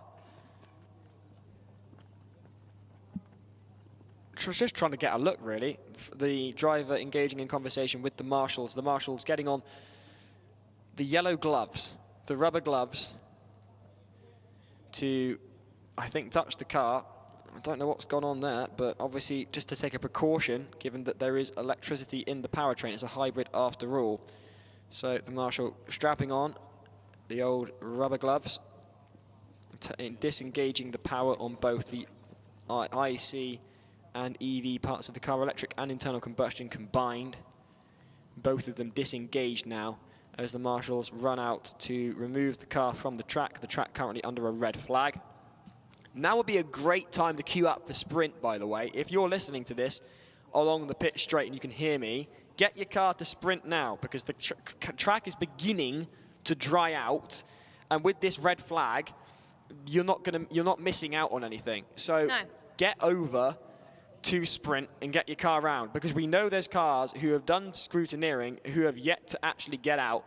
I know there's a lot of support for Staffordshire currently in the chat on the stream, suggesting they should post a lap. They ought to. They really ought to. We have seen their car, but they haven't done a lap yet. Sparing Arc says, shout out to Adrian at Strathclyde. That might be what I need to sprint. Let's go Staffordshire, says Neil Williams. And Momo Salah says, does F1 have a noise test as well? Couldn't tell you. I know they have a crash test. I think most cars have a crash test. But in this instance, I'm not entirely aware of whether there's any industrial noise testing. I know there will be for production cars, certainly. But it's more a question of the engineering behind it. Can you make sure that your car is fast, but also not completely loud so as to deafen people? So remember, this is an engineering challenge just as much as it is in relation to motorsport. On your screens now, the Moderna car being wheeled away by the marshals, gutting for the second team from the Italian university with their hybrid powered unit. Up next, you'll be pleased to know those on the chat supporting Staffordshire. I believe they're up next. I believe so. Brookes have another driver to go. I believe so, Adrian. Tom Nixon trying to try putting it in rice. Yes. That's quite funny. Well, that is one way of looking at it, but I don't think we'd have enough rice. Elsewhere, though, Staffordshire are up next with their classic sharp nose. Behind them are Uwe, and I believe behind them is Oxford Brookes. So we've got plenty of cars coming up for attempts at sprint.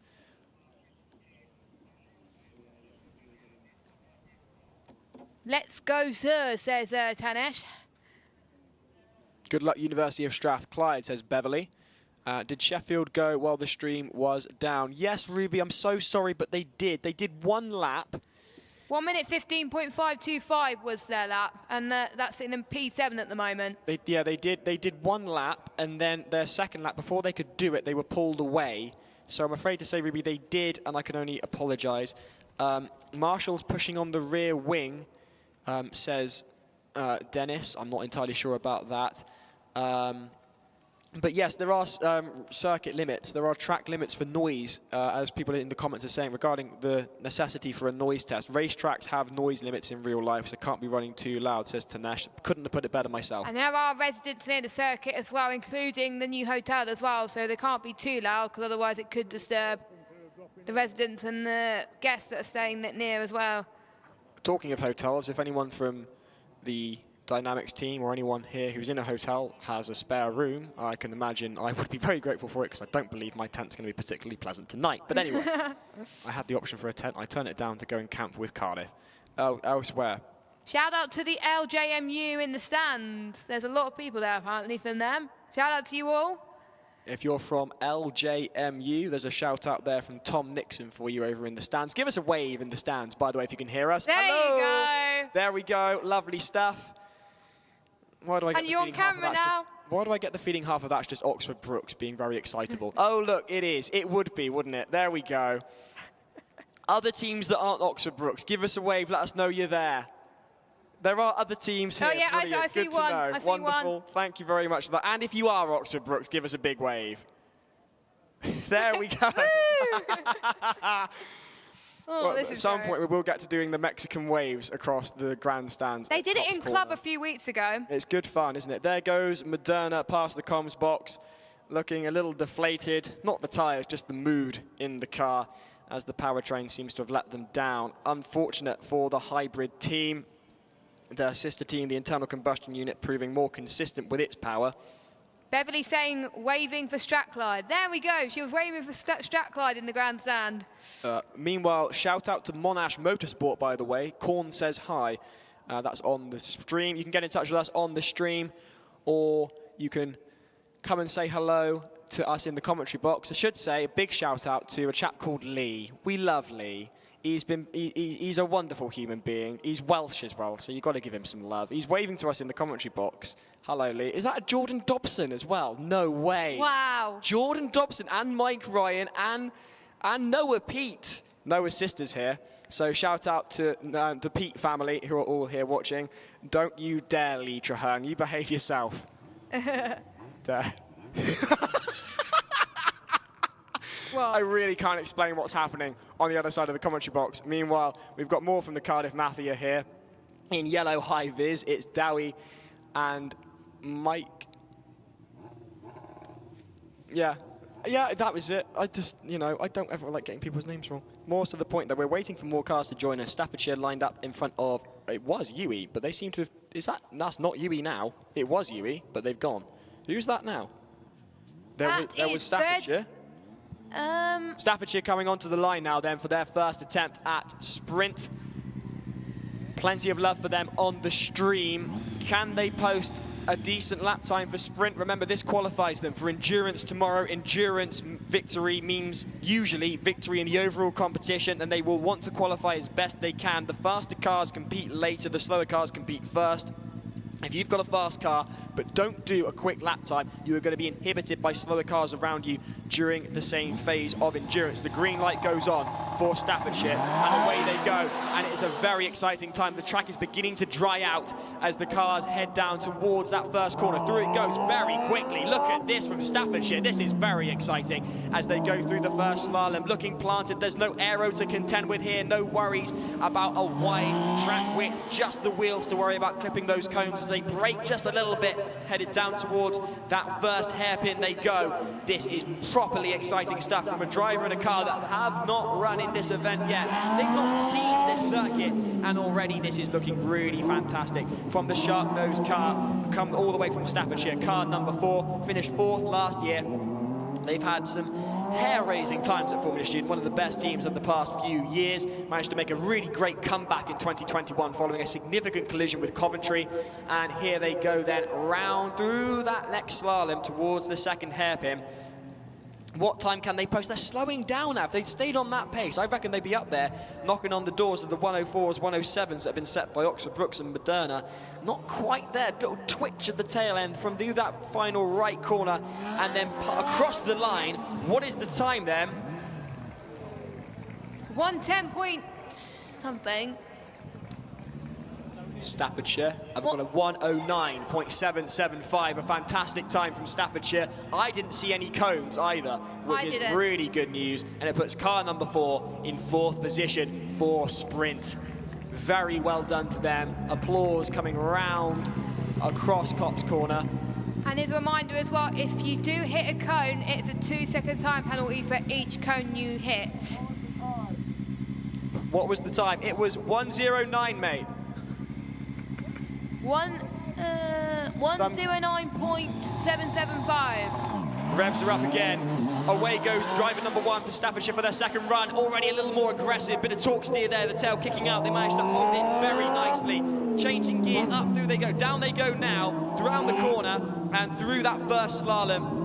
On the power, the driver knows where the grip is now, and they are going to be desperate to get faster than that 109. They want to get into that top 3. They want to get up with Yui. They want to get up with Oxford Brookes, and they are driving like they mean it.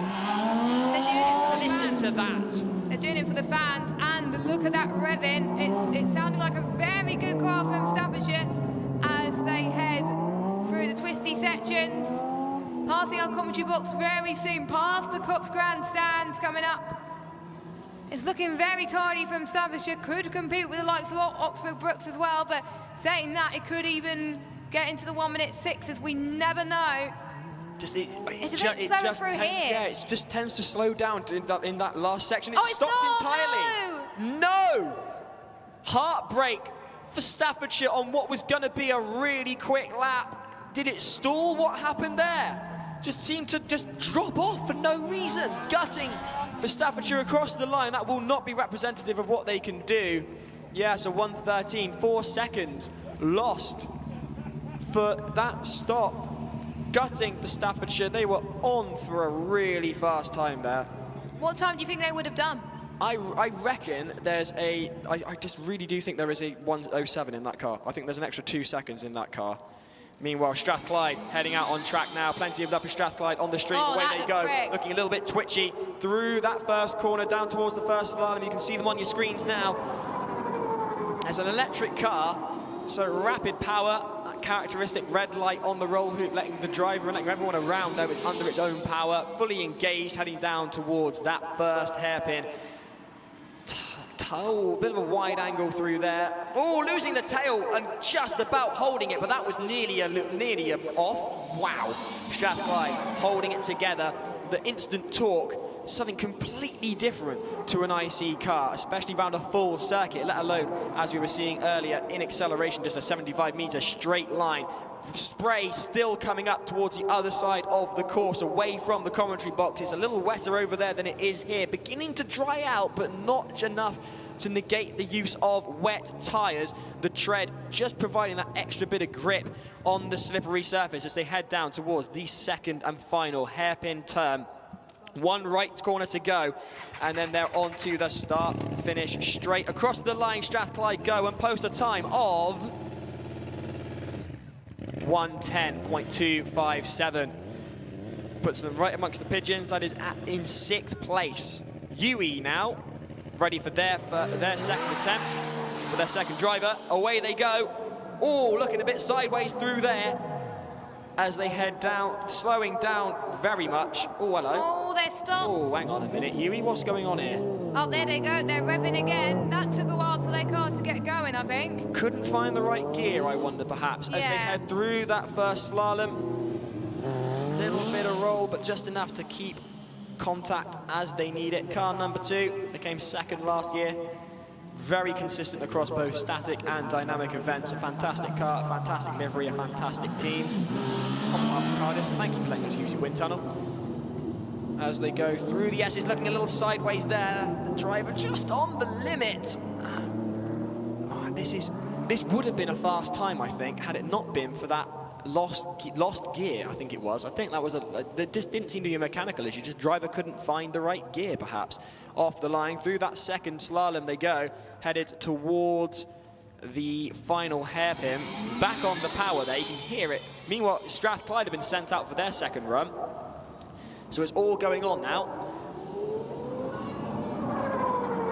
Strathclyde sounding very interesting as UE complete their lap. UE's lap there takes them into a 1:15.499, not as quick as the 1:07 they set earlier. Bear in mind they did have a stoppage for whatever reason, best known to them. Meanwhile, Strathclyde are on track for their second lap. You can hear the wail of the electric motor, almost like an egg whisk being tortured,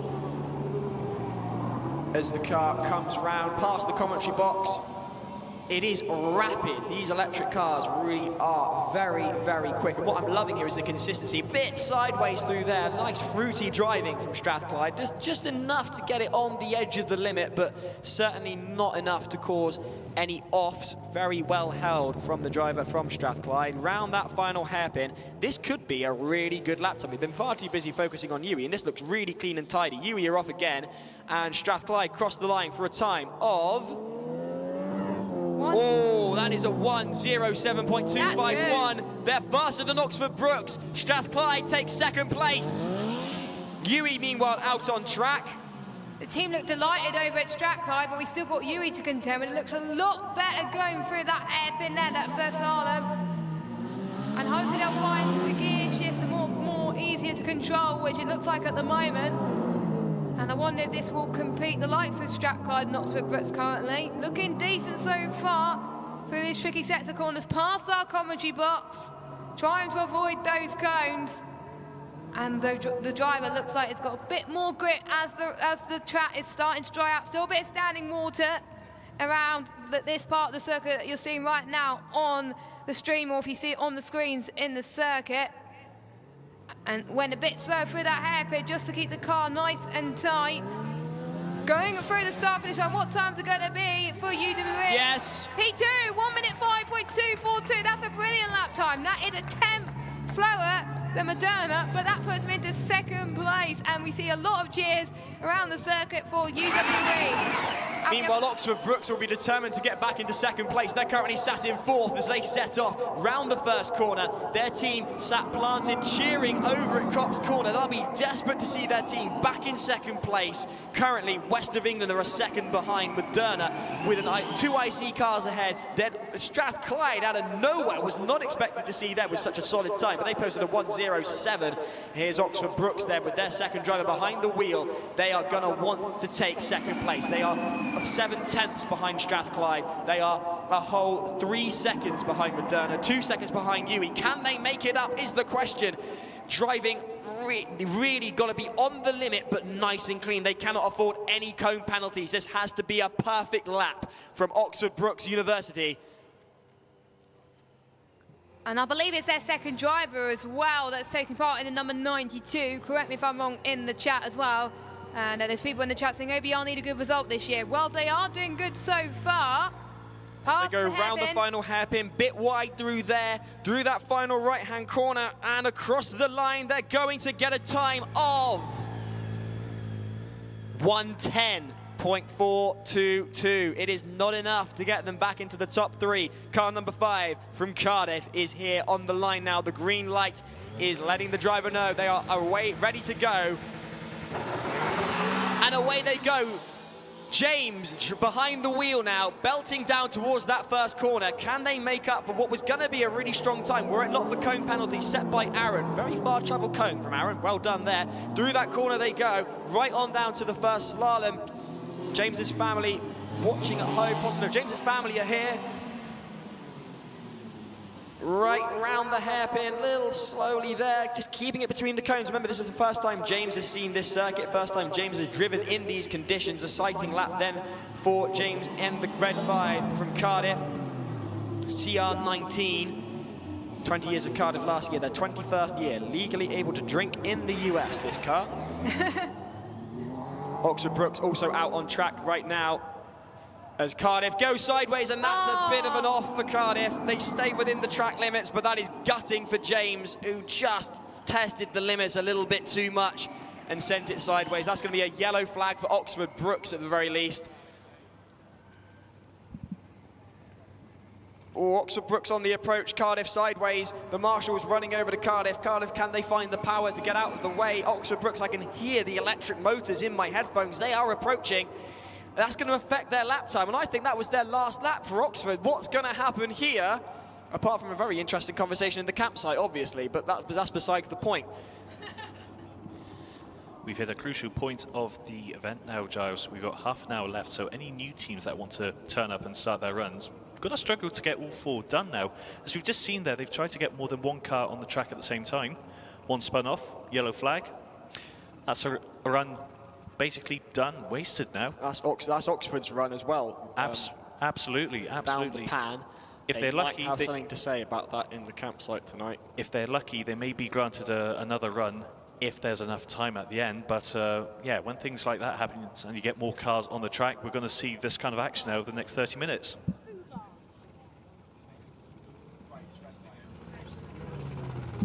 Been reliably informed by the Dynamics Marshals that the Cardiff off led to a red flag, meaning that Oxford will be gifted back that lap. Oxford Brookes will get that lap back. Cardiff, on the other hand, won't. Gutting for James behind the wheel of the red 5. This lap is null and void for Oxford Brookes, and the time not representative of what Cardiff is capable of then. James finding the limit and then stepping over it, clearly. But in these conditions, can you blame him? I won't, I can't. I think he's brilliant. But that's just me. A little bit of bias, but what are you going to do? Anyway, the red light showing right now. The car lined up, ready to go. CR19 for the 4th and final time in sprint. Can they do better than the 1:12, which will become a 1:14, I think, with the addition of a penalty? A rather well-travelled cone was incurred by Aaron. Green light showing. The revs rising on CR19. And they stall off the line. They don't trip the beam, though, which is good news.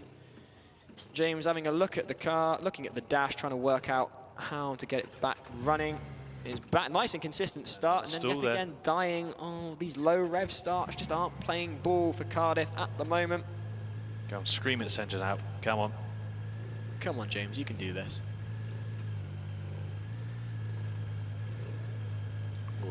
Feel the suspense, Giles. Yes. You might be able to hear in my voice, I can. Third time lucky, there we go. A better start for James now behind the wheel of CR19. A fairly pacey look down that first straight, heading towards the first slalom, hoping for no offs this time. We've got our stopwatch going in the commentary box as they head through that slalom and towards the first hairpin. Can they hold it together now? Cardiff looking for a sub 1:10 time, but Will James's confidence has been lost with that slide that sent them sideways across the track. Just managed to hold it, but looking a bit twitchy. That was where he lost it earlier. Just survived. Just managed to hold it. Slowing down now for that corner there. That's very nice and tight, very tidy. Maybe a little slower, but then again, it's better than going off. The car looking really twitchy through that slalom. Very well held by James behind the wheel of CR19, getting twitchy again through there. The rear just desperate to step out on the number 5 car. Round the final hairpin. Through that first chicane, last chicane, they're going to go, and then across the line. What is the time going to be? 1:10, I think. Yeah, 1:10.345. Nice run. Round of applause going round for Cardiff. Fantastic effort from James. Oxford Brookes now under starters orders. They get that lap again. They lost because of the Cardiff off, and they're away. They've got something to prove to Oxford Brookes. Moderna in the lead with a 1:04. Uwe with a 1:05. Strathclyde 7/10 ahead of Oxford Brookes, who are now in 4th at the moment. They were in 2nd. Can they get back into the 2nd position they are so desperate to have? They will want to prove a point. They won Acceleration against Moderna. Can they go better than Moderna? Possibly not. They've got 3 seconds to get ahead of them. Round that hairpin they go. The team on tender hooks over in the grandstand at Cox Corner. Flying through, locking up at the rear. That's a very characteristic of this Oxford car. As it goes through the corners, the rear locks up. Usually, probably wouldn't be a problem when you've got full grip, but when the track is this wet, it's just a bit edgy to be having the tail step out on you, locking up in the wet. They go round through that final slalom on this lap. This will be the last lap for Oxford Brookes in sprint. Can they go better? Can they get in the top 3? Can they beat the electric car from Strathclyde? 4 in-hub motors powering that Oxford Brookes entry. A wide exit on the hairpin. Through the last chicane they go towards the finishing line. The rear stepping out. What is the time going to be? 1:07.31. 1/10 off of Strathclyde. They can't do it. Strathclyde hold on to 3rd in sprint.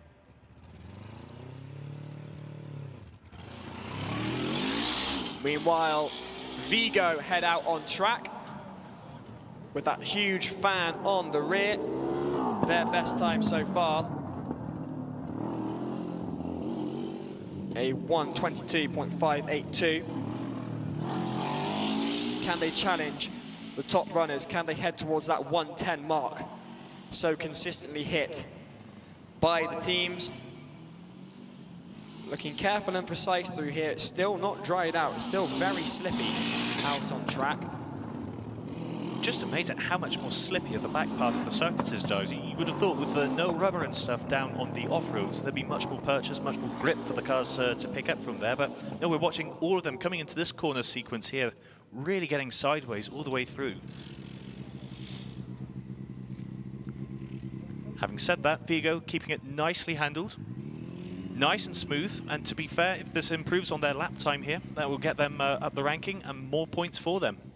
More points indeed. Remember, this is not just qualifying for endurance, it is worth points in and of itself. Yep, nope, 10% of the whole Formula Student contest will be for this, and Vigo over the line with a 1:12.946. That's a 10-second improvement for the team, Giles. Wonderful stuff, knocking on the door of that 1:10 mark where the mid-runners are placed. So what can they do? Meanwhile, Staffordshire getting twitchy off the line as they go for another run.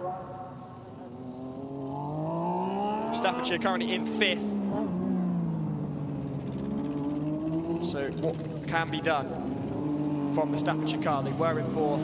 Oxford Brookes have just gone a little bit better than them. 2 seconds they've got to make up to take the place from Brookes and get back into 4th position. Round the hairpin they go.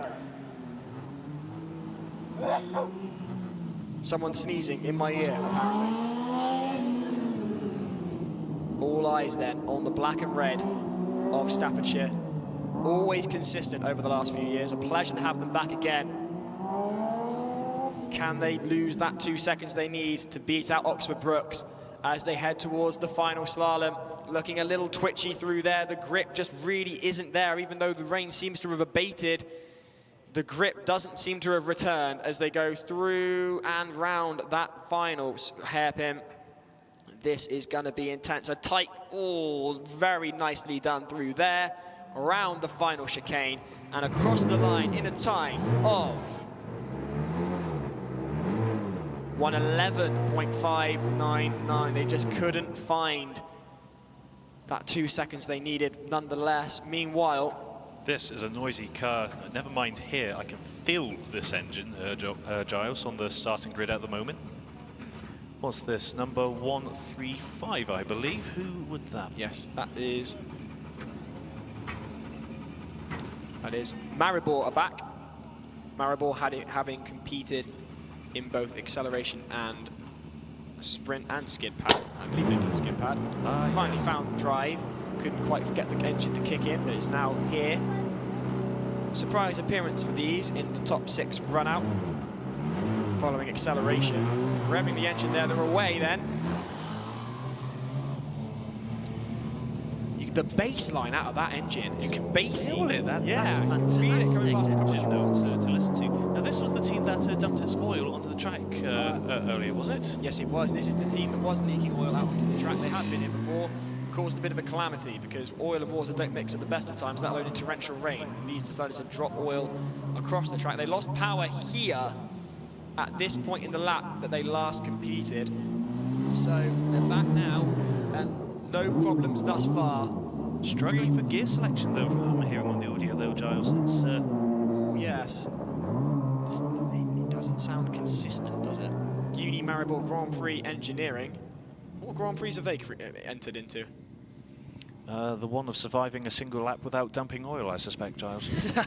It would be a grand prize indeed. I quite find I do quite like the exhaust. It is a very nice note. It's got, not only has it got a great note, it's got 4 ports on the side, which just looks great. But having said that, there's not a lot of power all of a sudden to the point and they've run out of lock. They've oh dear, 3-point turn into the final hairpin there, Giles. That's not the place you want to be, and that's not the angle you want to be at. That is a real shame. That was going to be a nice tidy lap for them, get them a respectable lap time as well. Obviously the only one they got on the board at the moment is a 2:02. That would have been on course for about maybe 1:15, 1:20 looking at my timer there, but alas, never mind. They'll still have another 2 attempts left, so hopefully they'll be able to get a more respectable time on the board. Though time is running out, we're down to 25 minutes before the track closes. Adrian Ward also mentioning in the chat that 4-wheel drive means they are restricted to 60 kilowatts per motor. Yes, they are. Oh, cone clip for final measure as well, 147.168. So that's at least an improvement, 15-second improvement from the last attempt. But yes, no, fingers crossed, we'll see a much more respectable lap within the next 25 minutes from Maribor. Maribor definitely have got a better lap time in them. Just a question of when they can find it. Talking of who's got good lap times in them, Staffordshire. Their second driver is out for their second run. Fairly certain there's a quick lap in this car. They previously posted a 1:09. Can they go the 2 seconds quicker to get past Oxford Brookes and get up into 4th position? The number 4 car out on track at the moment as they head towards the first hairpin, going around there, keeping it fairly planted. Oh, hang on a minute, there was a bit of a stop-start there. They're okay, they're still going, but they were going to lose a few tenths of a second there. Tends to be the same drivers who do endurance that will do sprint so they can qualify themselves, get used to the track, and the power just seems to be lacking. Struggling for gear selection perhaps, but this does not seem characteristic of the times we've seen posted by Staffordshire previously. What's going on here then? Is this signs of mechanical gremlins, or is this just a question of a difficult track to navigate in these conditions? They do sound to be stuck in a high gear to me, Giles.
.242, Strathclyde 107.2. There's a lot of teams in the 1 minute 7s. Same with Oxford Brookes as well. Vigo, Sheffield, and we've got Staffordshire, Leicester, Cardiff, Adgate, Wolverhampton, Maribor. Those were the ones that set times.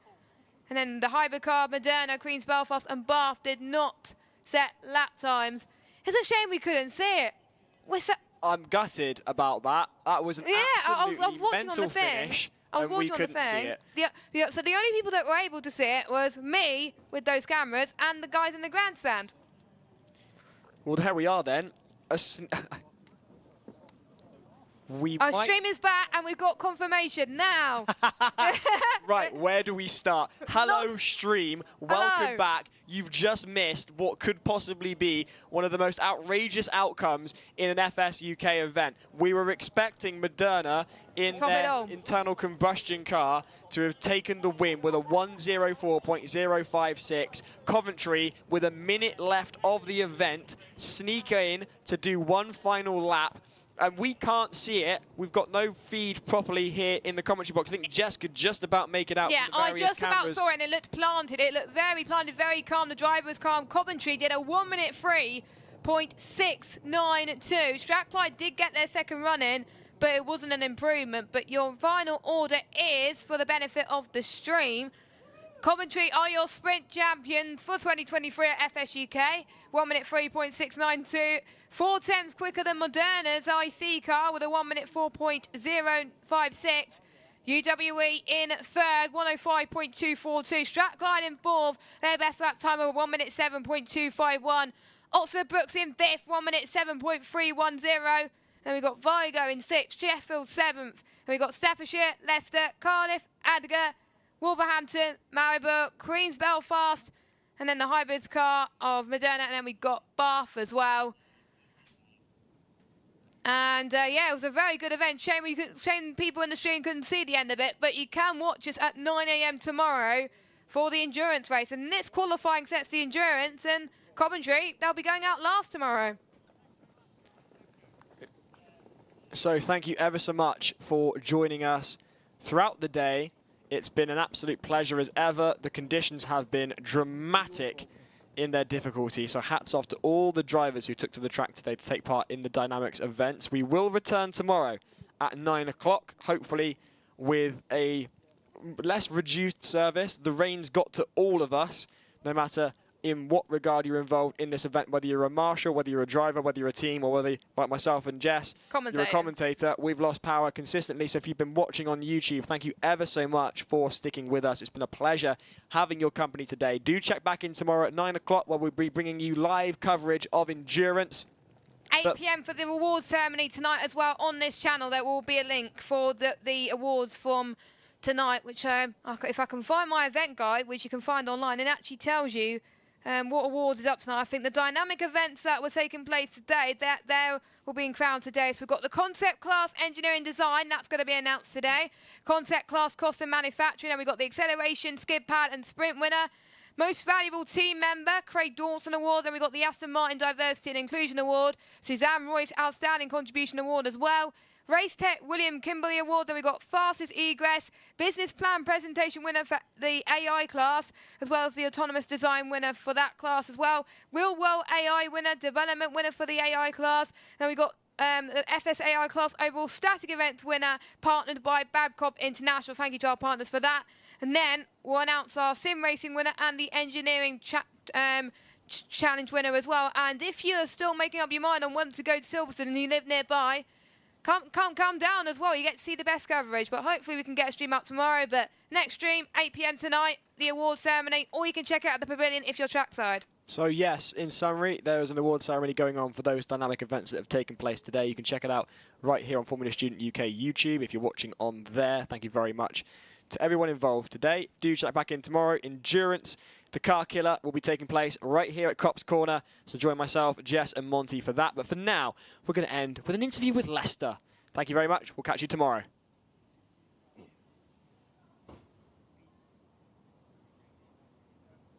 So it is a birthday weekend here at Formula Studio. We are celebrating our 25th birthday, but we're not the only ones that have an anniversary. I'm joined here by Chris from Leicester, who are celebrating their 10th anniversary.